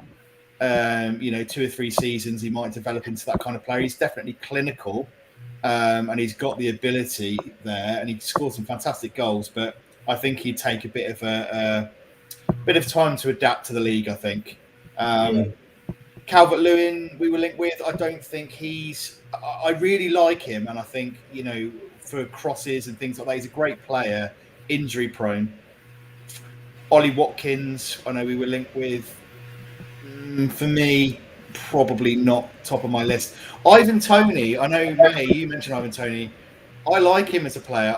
I'm not sure if I've seen enough of him yet to really go, he's our man first, our first choice. I don't know whether you guys think he's shown enough this season for us to be, he's going to be our main man. Out of people we've kind of been linked with, I would probably agree that Jonathan David is probably our safest option. But I think Isaac is probably the one for the future. So I'd go David first choice and then have Isaac as a secondary, kind of give him time to develop without the pressure on him. One thing in that striker room, I would like to go and get Jimenez, because I think like he would be good to have on the squad. He's your wild card. Because he's not going to be a starter for you. You're not going to want it. He's going to come in knowing that he's not going to be a starter every game. But I think having him come in and be one of those three that we have, because we need three. It'd be nice to have somebody like that. I mean, yes, he's in his 30s, but I think I think he'll be fine. And that's kind of what the type of style of play we want from somebody like that. So that's another thing. Who do you think, or who do you want? You know what? I haven't seen much of Ivan Toney, but from what I've heard, I've only heard good things about him. So we'll watch, keep an eye out on that one. But my total wild card, this is like out of the blues. I like Ivan Toney a lot. Lautaro Martinez. Tony is sweet on Martinez as well. I've been banging on a little bit about Patrick Schick as well, but I mean, Martinez is pretty good, isn't he? But yeah, Tony, I think could be good for us, because I think with the players we have around him, if he came to us, I think he would probably shine a lot more. Exactly the same thing. He's got great off the ball movement. He's good. He's good at finding the goal when he gets a chance. I think he could be good for us. But I think a lot depends on where we end the season. I think if we get that Champions League spot, I do think a few more doors open up for us. Yeah. And you heard it here first, lads. I think Haaland could be on the cards this season for us. Oh, there we go. We've got our I'm working on it. You know what? Norwegian insider here. Because if we get Champions League, guys, it does open the door for Haaland. It really does, because he wants Champions League football. We have the money to pay him now with our wage bill. We have the money to pay him. He's great friends with Ødegaard, the whole Norwegian connection thing. I think if we sold him, the ambition, and we sold him, it's a possibility. But I think his agent is probably got him ready for Real Madrid in 2 years' time. I think. I mean, if we get Haaland, we're all saying this, right? See you.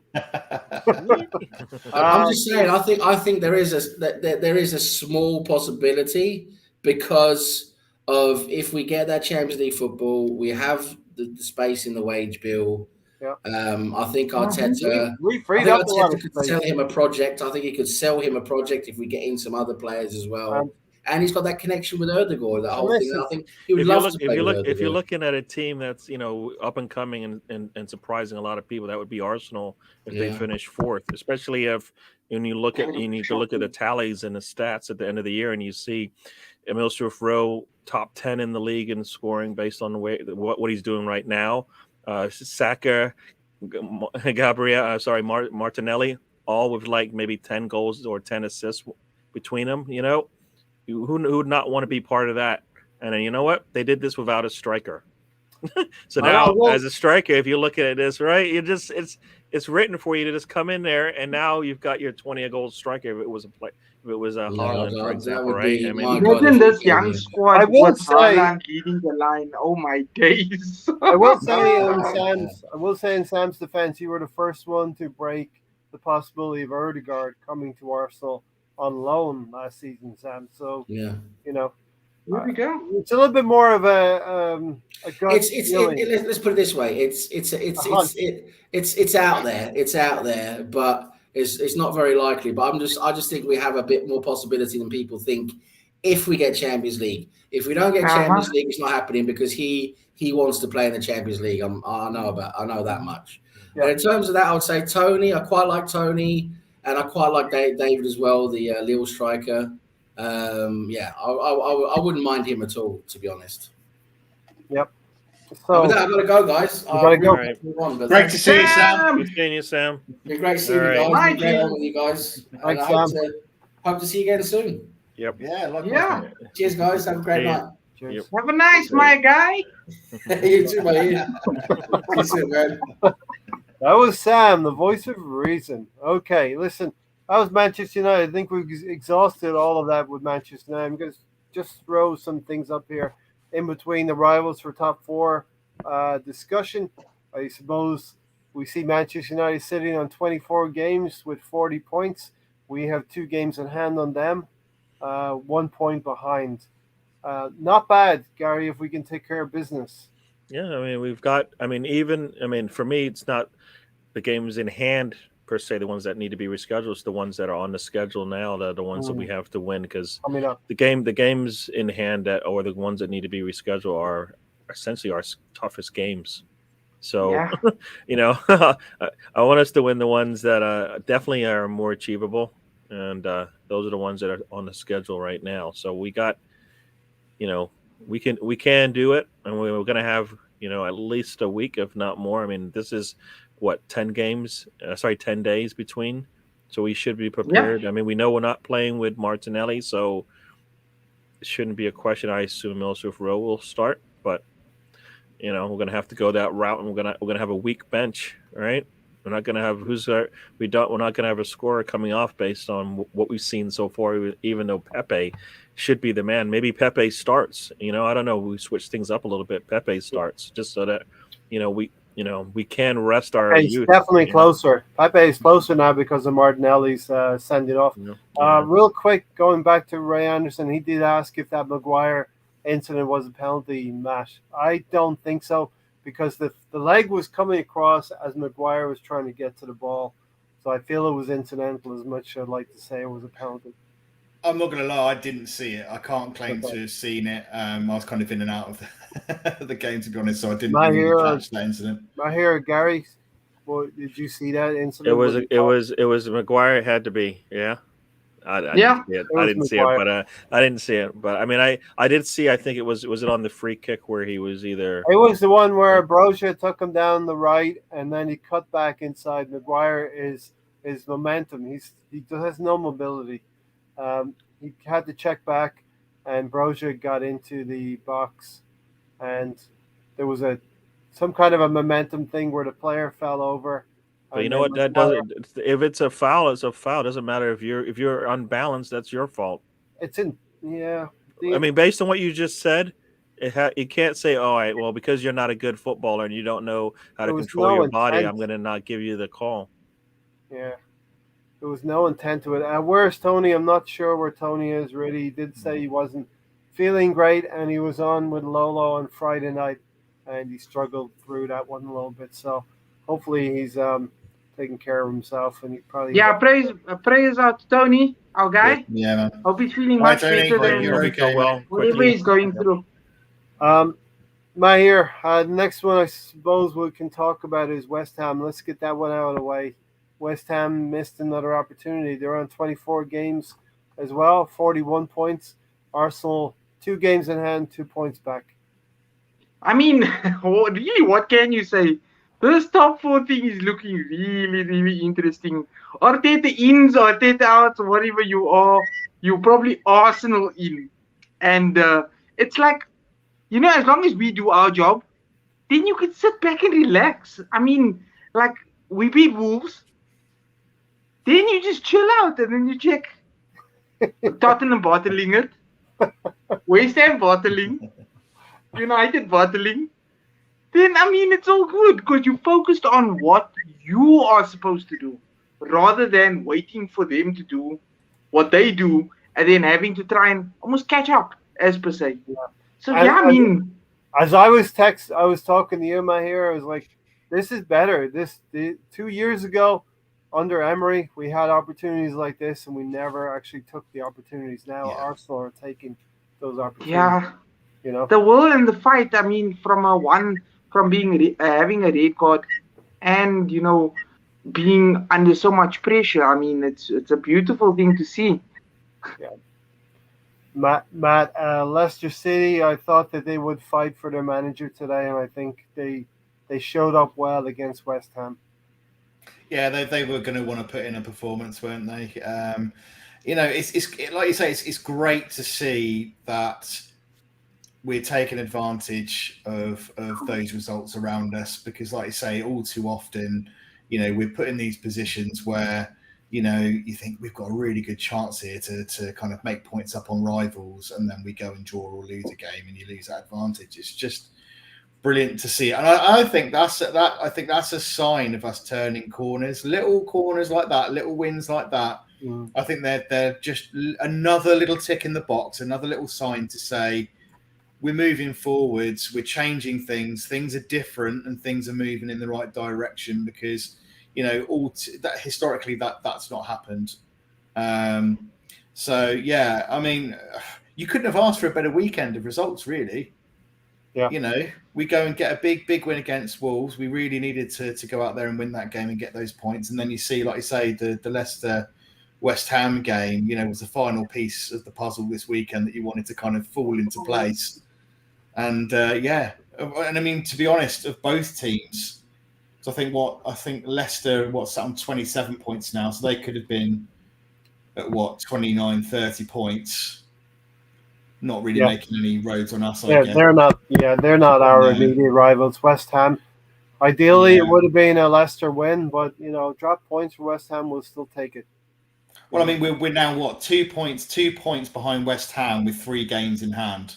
I think it's 2 games. So I'm not sure. West Ham are on 24. No, they've played 25 now. Yeah. Have they really? So so we've got 22. We've played 22. United in 5th have played 24. West Ham have played 25. Okay. So we're on 39. West Ham are on 41. So, providing we win those games, we could storm right clear of West Ham and really secure that fourth spot. And then crazily, you're not far behind Chelsea at that point. Yeah, in third.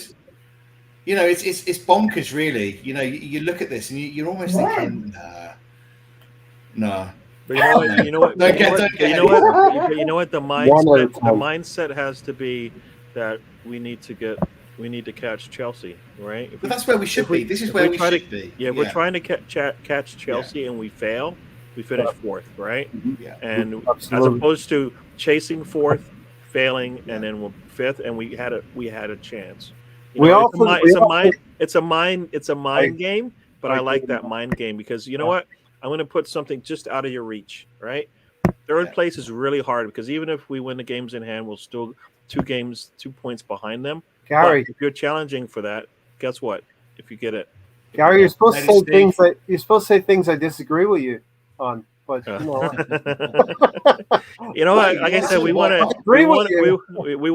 to chase for the bigger, better prize. Yeah. But then we can be satisfied if we don't get there. If we get close, right? I'd rather get close to 3rd than get close to 4th. You know what I mean? So you've got to set the bar high to improve. You're not going to improve. Right, guys, I got to go. I'll watch the rest and catch up. All right, see you, Stephen. Hit those likes. We're on 19 likes. Let's try and get 30 likes. Smash it. And if there's anybody in the chat that hasn't already subscribed, go and hit subscribe as well. There you go. I know what you're waiting for. If you breathe oxygen, please go and do us all a big favor.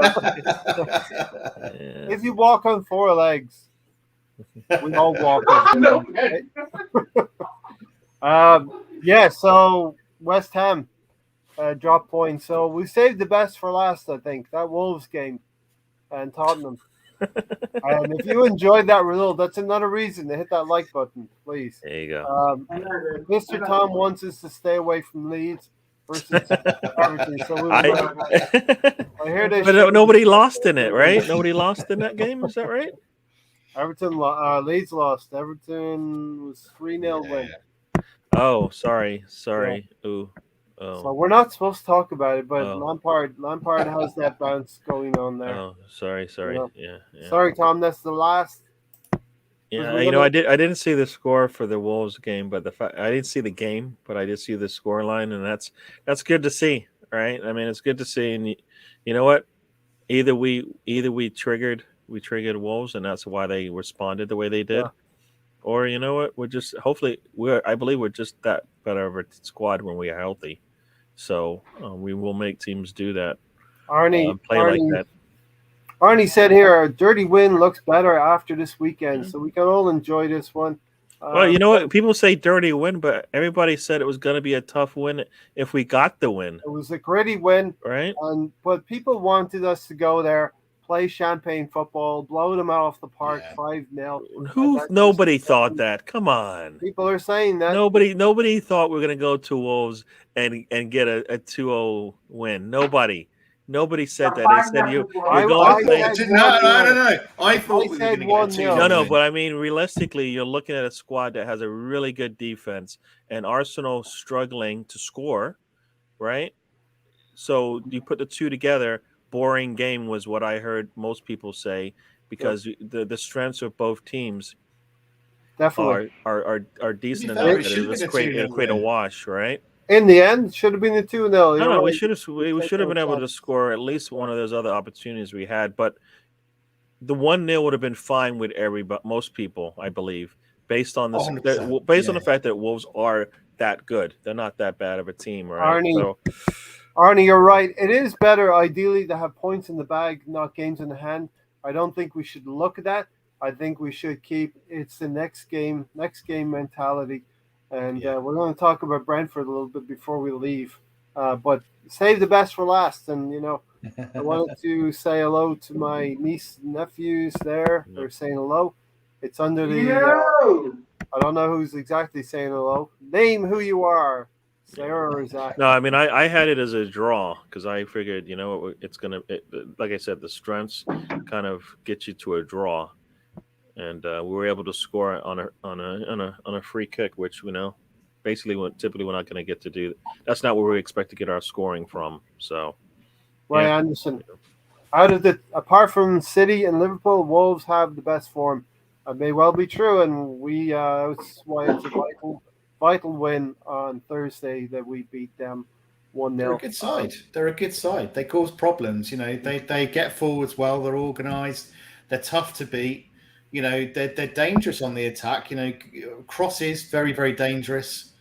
They've got players that can hurt you. They've got real quality in the team. So, it was a really difficult win. Mr. Tom, indeed, it was a difficult win. Mr. Tom, I'm going to get some chicken wings and enjoy the game. Bengals, I hope it's a close game, and I do hope the Bengals win. But if you lose by less than 5 less than 4, if they win. What time is it on? And is it on is it on Sky? 11:30, about 11:30 your time. Do you know what channel it is? Is it available on kind of our channels? I'm assuming it is. I think you could find it. It's got to be. It's a big event. So I would maybe Mr. Tom could tell you. Maybe. Yeah. Still there, and he hasn't gone. Otherwise, catch a stream. Otherwise, catch a stream. Mr. Tom says it's on BBC. So BBC says ready. This is me, Matt. Tony. At this point, Tony would ask you, Matt, what's on your menu for tonight, Matt? Food-wise. Pasta bake. Good old simple pasta bake tonight. Yeah, nice and easy Sunday food. It's like a baked ziti or something like that, isn't it? That's what we call it over here. It's a pasta bake with cheese and. Yeah, it's been a bit like fusilli pasta, or sometimes you have like the bows. Potato bacon stuff, with cheese. Yeah. Sometimes it'd be tuna and cheese. Sometimes there'll be some mince and bits and pieces in there. Yeah, it's nice. Mahir, what are you having? Easy food. Or you've eaten already, Mahir? I had chicken. Yeah, I had chicken strips and chips. We basically ate this afternoon already. So, Sunday, one day, I pray that we all are together. We can all watch the Arsenal games together, and I can make you guys a good T-bone steak.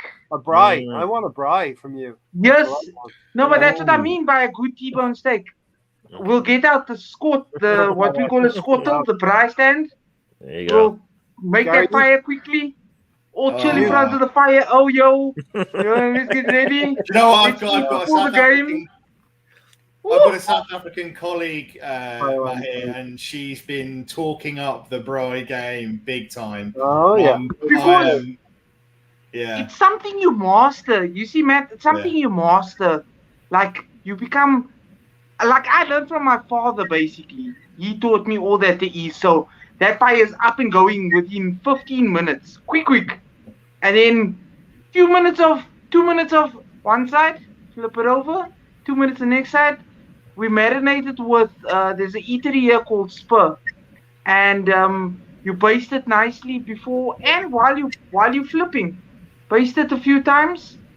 Take all that sauce from that bowl and just keep going. And we've all got our own secret recipes, as per se. This is what I've learned And- here. I've learned that you guys, South Africans, love their food.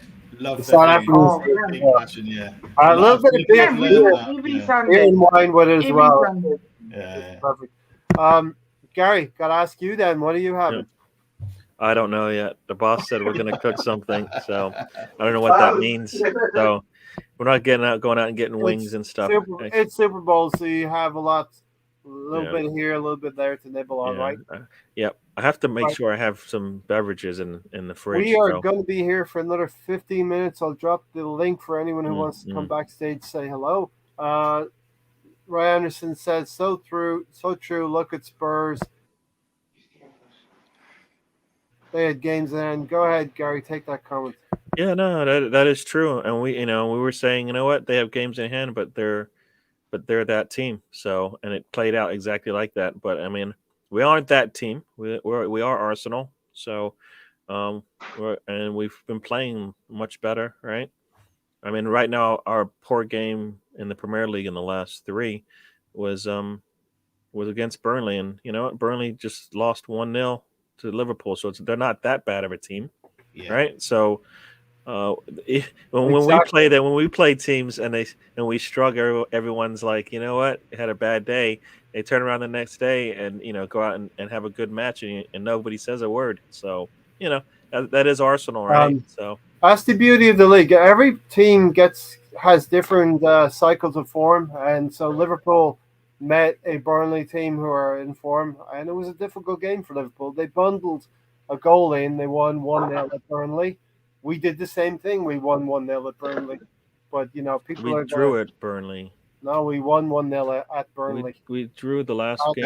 Earlier in the season, I think, At Burnley. No, I was talking about the last 3 matches. You're talking about some game I don't care about, which is well in the past. You will care about it, hopefully, in May when all those points are important, Gary. I would have liked to got the 3 points in the last one. All right. Why not? Why not? Would also like some things. I would like 1 week where the game isn't great. It would be nice to have a professional win. No thrills, no heart attacks, no nerves. Just neat, controlled, and professional. Would be good against similar position teams. True. Yeah, with 11 men. Please, with 11 men. We start and end the match with 11 players, please. What happened? We lost Ray. What happened there? He's out. All right, Ray, you're out. You're off the show. That's it. I'm done listening to your red card nonsense. None of that. No more. Give that guy a red card. No, it's Brentford next. They've not really been in great form, have they? I think they've lost 4 of their last 5 games. Yeah. So we should be going into that game fairly confident, I think. No, we should go in there with a little bit of a chip on our shoulder. That the first game of the season was not totally Arsenal. So, and they should pay for it. They should pay dearly for it. It shouldn't be any fun for them at all. No, and I think that their early kind of this newly promoted side kind of boost that teams generally get when they come up. They start frightening a couple of teams and putting some good performances in. I think they're starting to run out of steam a little bit. And I think this is a really good time to play them. And like you say, we'll definitely want to get a win in this game. Home as well, I believe, because obviously we played it away first game. So things are looking like it should be a reasonably comfortable win. I would have thought. So and Emil Smith-Rowe should be wanting to show why he should be in the starting lineup because he could be in a lineup, but he doesn't have to. So he needs to show why, and it'd be a good time for him to come in, show up, and he'll probably play out wide, right? So it'd be nice to see, or Pepe, depending on who Arteta decides to go with. But whoever comes in to replace Martinelli should be ready to go and ready to show why they should play. So it should be a good one. I think we'll go Laka up top, Emil Smith-Rowe left, Saka right again, and then Pepe we probably won't see because I can't imagine I mean, Pepe may get minutes second half, but he's just been. I don't know whether they keep him locked in a cage somewhere in the Emirates Stadium. We just don't get to see him. You know, is he alive? Is there a welfare program he's put in for Pepe? Does he still exist? You know, it's difficult, isn't it? Because you never see him. Yeah. But yeah, I'm expecting a pretty solid win at home against Brentford. Absolutely. Yeah, I mean that team has 3 games in hand. We have 3 games in hand, and we have we're 3 points ahead of them. So it's not that they have 3 games in hand and we don't have any games in hand. So right now we're even. So they're 3 points behind us, as long as, if this season holds up. So we just need to extend that, and we play them, and that should be a 6-point swing there, as we say, right? Yeah. So we have it all in. It's all in our hands, everything. So we got to show up for every match. Brentford's up next. We need to shut up all that talk about the first game of the season, and totally. return the favor, huh? I mean, I think they've been smacked about since Christmas, because I think post-Christmas they've been beaten by Southampton 4-1, Liverpool 3-0, United beat them. Even United beat them 3-1. Wolves beat them 2-1. Everton smacked them 4-1. Oh. City beat them 2-0, which isn't too bad for a City side, to be fair. And then they've obviously just drawn against Crystal Palace. So, on that run of form since Christmas, it doesn't strike the fear into you, does it? But I don't think that game has been scheduled yet. So it'd be nice to go into. It would be nice to go into that match not knowing that it doesn't matter, and we smack him anyways. I guess he couldn't handle the idea of a professional win. Blew his mind. Yeah. The thought of Ray, I don't know what you were saying there. Gary's doing what the refs did to Martinelli. I don't know what I missed. I don't know. Guys, I got a question for us. The assembled asked, after the comments that Ruben Neves, after the comments that Ruben Neves said after the game with us celebrating like it was Champions League, do you think he'll be signing for Arsenal? I think he should. I think he's probably pissed because they lost. That's all. I mean, that's for me. That's what it is, and you want that in a player. So, do we need a position? Do we need him? Yes. He's probably said worse things than that. He's a very good player, and I'd like to see him at the club. I mean, it wouldn't surprise me. Oh, I'd love it. He's been linked with us. It wouldn't surprise me if we did put in a cheeky bid in the summer. And see if we can go get him. Wouldn't surprise me. But then we've seen other links like Tielemans. Are we going to go for him maybe in the summer? See, all these players, we don't have to leave the country. We don't have to leave this We island. don't have to go Stay anywhere. here, get all of the players. I mean, and we need that anyways, right? We don't need somebody who's going to get familiar with the Premier League. It makes no sense. You've got enough that you can, you might go out there and get North Bank. See you later, mate. Thanks for joining us tonight. Thanks for coming on. Yes. Thanks in the North Bank, my guy. Yeah.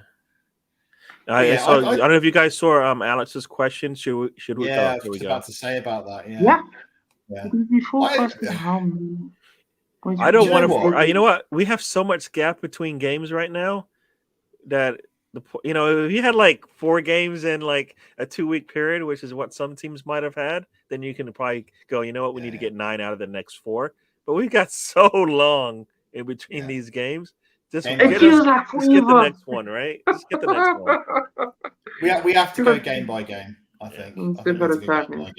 Yeah. I mean, we have to have in the back of our minds end of season, because for so many reasons, our end of season finish in this league is absolutely pivotal. It's a big season for us in terms of our end of season performance. Not just for the team, not just for the club, but also for Arteta's job. So they do have to keep in mind the bigger picture. But yeah, I think, you have to focus on the here and now, play game by game, and just make sure that you're just notching 3 points on that board every time you go out and play, because you've not got 16, 17 games left, one by one. Small steps. We need to get 9 points in February, right? So that's all. That's where it's February, 9 points. We got 3 so far. Gary, you know what? Yeah, Ray knows better, and that's why he ran off. Get me 2 yellow cards in quick succession. He said something cheeky in a private chat, which you guys didn't see, and then he started Mike laughing Dean. at me. He Mike Deaned him. And so, boom, he's gone. That makes me the only people who know laughing. And of course, great when I drop out that you guys can just keep the chat going as well. Yeah. Did we talk about Tottenham, Gary? Why? They suck. They're terrible. We don't like Not them. our rivals. Don't even say our rivals ever You know again. what? We got 3 points on them. Same number of games. It doesn't matter. Hopefully, they're irrelevant by the end of the month, anyway. So. Oh, that club is. Do you know what? I'd love them to bottle it again. Why not? I'm the only fan who can write off the first 3 games of the season and still keep smiling. Can we just talk about Conte and that photo of him in the rain just cracks me out. Yeah.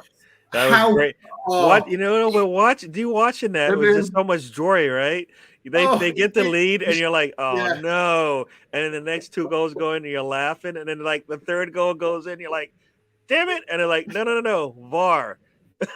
They got VAR. You know what? The joy in my heart when you hear all of these Tottenham fans going, "Oh, we got Conte, we're back in it. We're going to be, the West Ham's." Was it Jamie O'Hara who said, the West Ham's, the Arsenals, the Chelsea's, we're back in it. All of this. As soon as they got Conte, Tottenham had the strongest chance. Sorry to say, you're still shit. You're still shit, and you're still bottling They'll it. always be. They'll always be. They've bottled more leagues and trophies than Evian. Evian water. Bottled that. I was thinking about Evian, the club. I was like, no, Evian water. Honestly, they are a joke. No. Conte must be ripping his hair out. Could have come to us. He's not going to get 250 million to spend. He's going to go. Daniel Levy he's known to be tough to negotiate with. Yes, he's always pulling his hair out. He's going to be looking at that squad and going, "What have I got myself into?" Is United any better, Matt?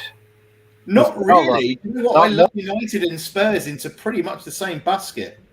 They're to me, they're very much in the same position, really. United have more potential because they've got better funds. They're more likely to spend money to fix the problem. They have a better squad.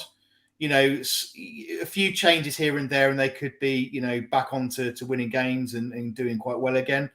So in that respect, Man United have kind of got better prospects, and it'd be easier to turn that club around, I think, in terms of getting them back onto winning ways again. Spurs, oh my God. Oh, there we go. Oh my Lord. And long may it continue. But there'll always be an long may Man United and Tottenham shite be manure and Tottenham shite be in the same basket forever and ever from now on until eternity. All those, like you said, West Ham is playing a Newcastle team that looks pretty good, so that won't be an easy game for them. Yeah. Tottenham, he's really too good for Tottenham. They're muddying the Conte name.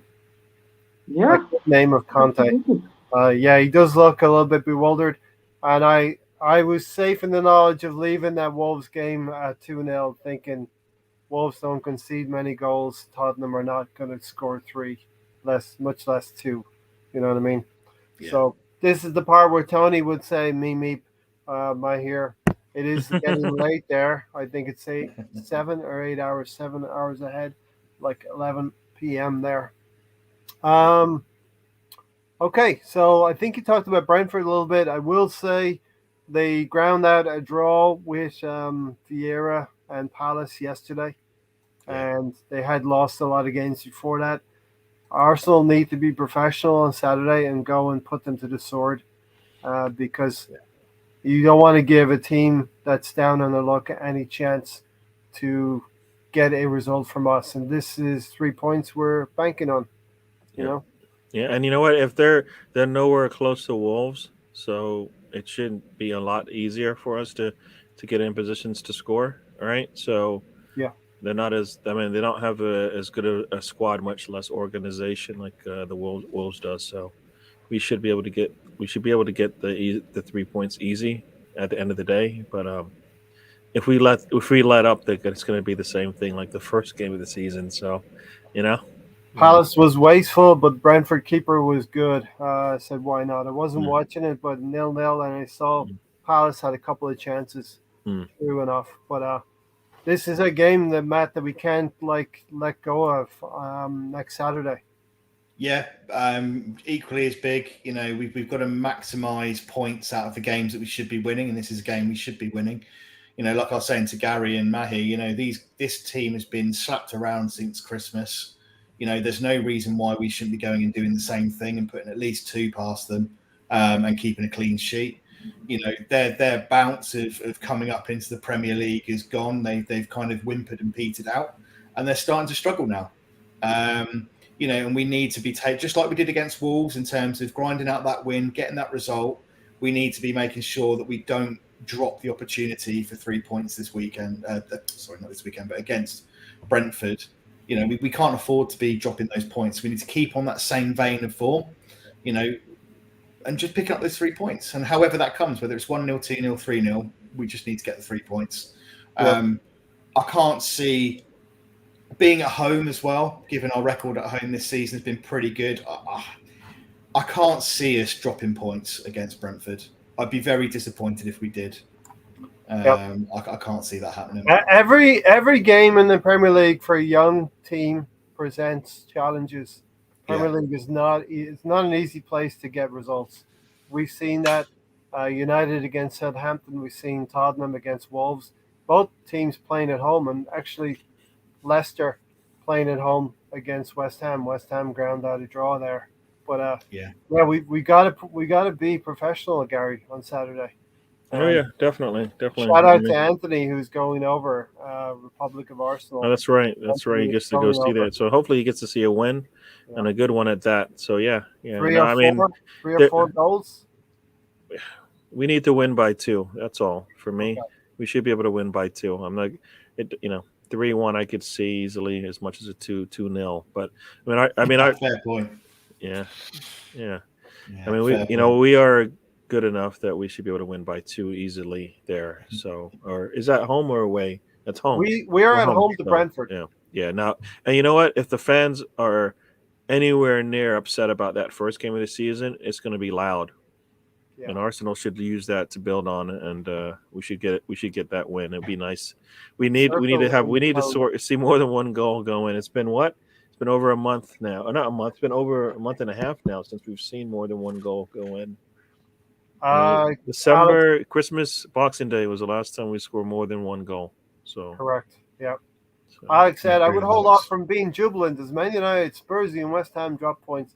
Won't mean anything unless we can beat Brentford. We're going to be saying that for the rest of the season. So that's true. I'm going to enjoy the win because we got the win. But next up, right, Brentford. So yeah. And much the same way, Lean Brady helped us win the cup final in '79. We have 16 similar cup finals coming up. We're not going to win them all. Not going to win them all, but if we get another 9 wins, the countdown is on. 9 more wins.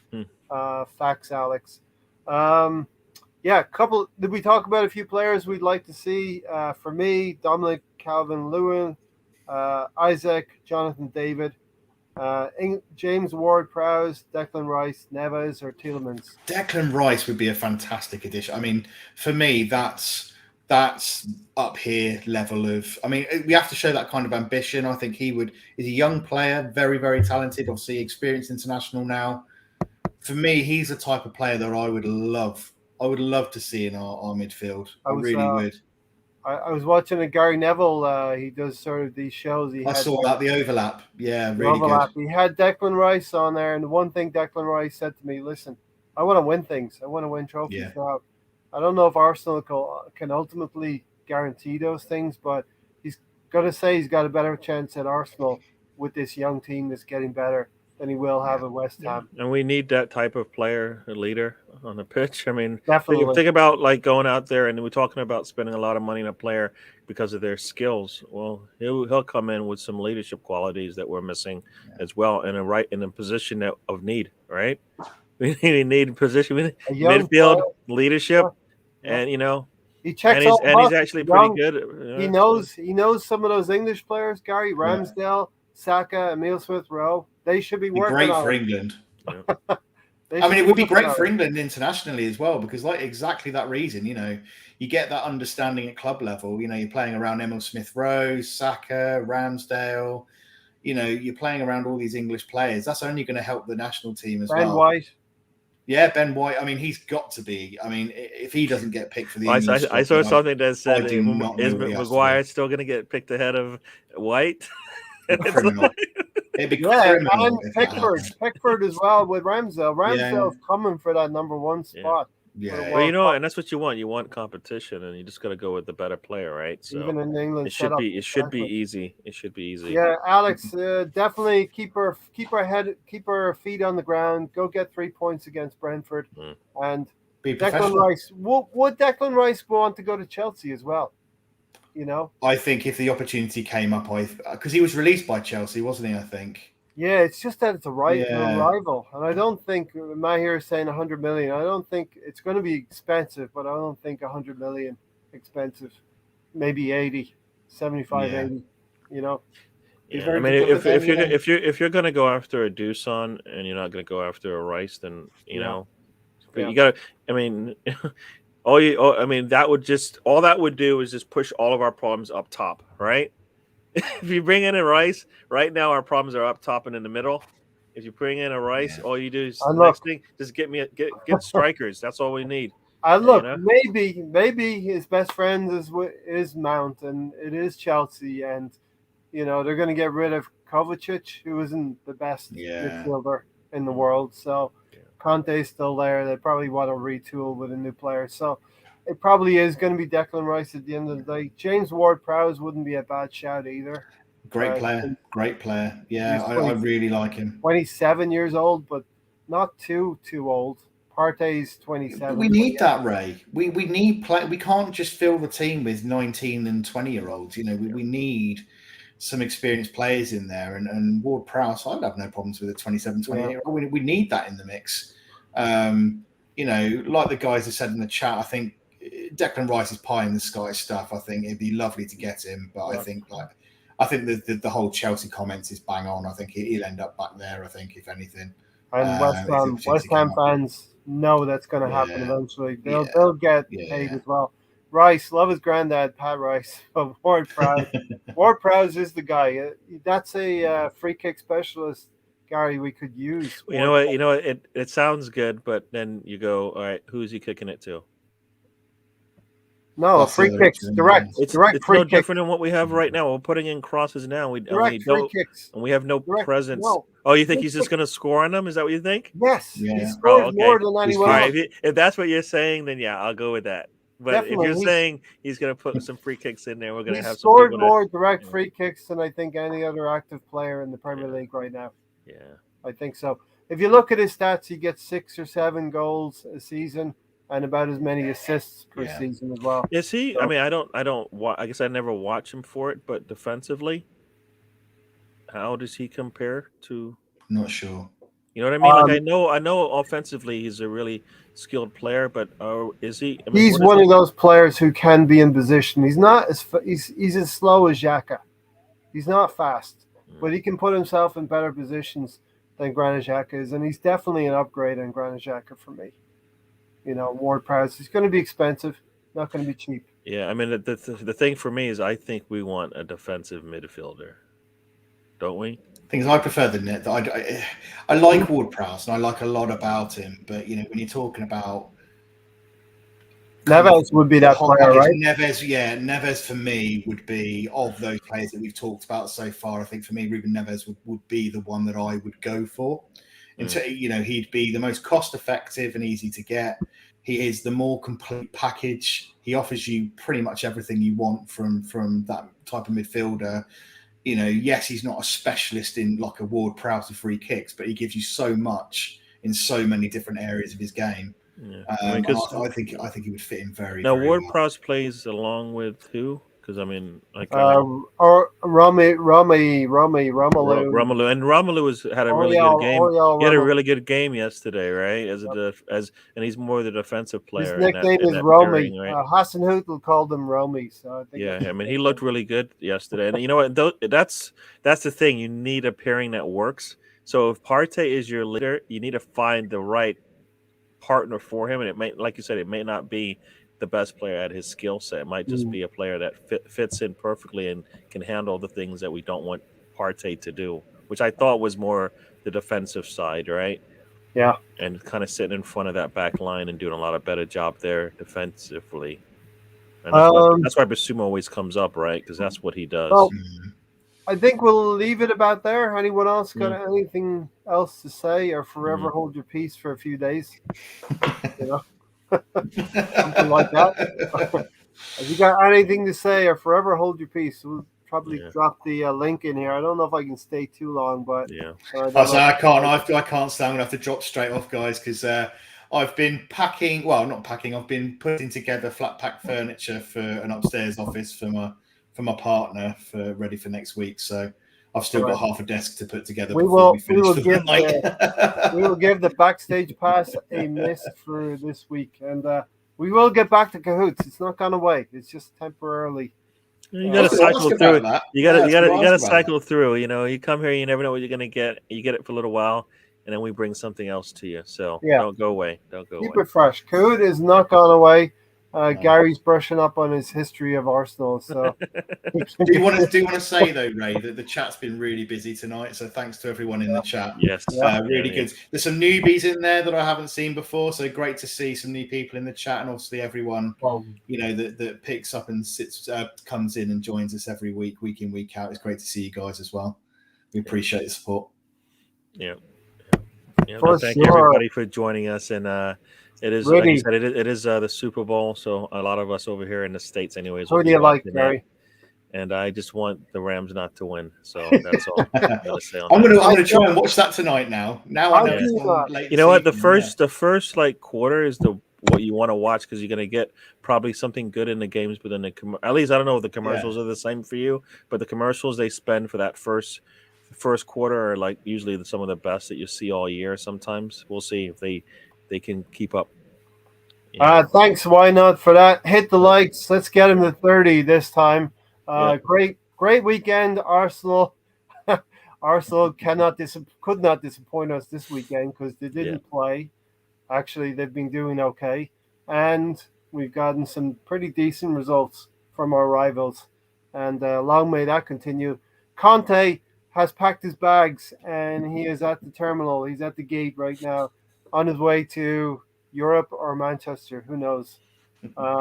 Always support your good guys. Thanks, Mr. Tom. That's crazy, right? If he left and went to one of those teams, that would just be crazy. It's hypothetical, but he has been quoted as saying they're not very good. Tottenham are not very good, so Tottenham need to keep their expectations. Mr. Tom, we'll invite you on for a pre-game show when we are up against Leeds. We'd love to have you on, get your insight. Even have you on as a guest when things are good and Leeds get a win. We'll invite you on. How about that, Mr. Tom? There you go.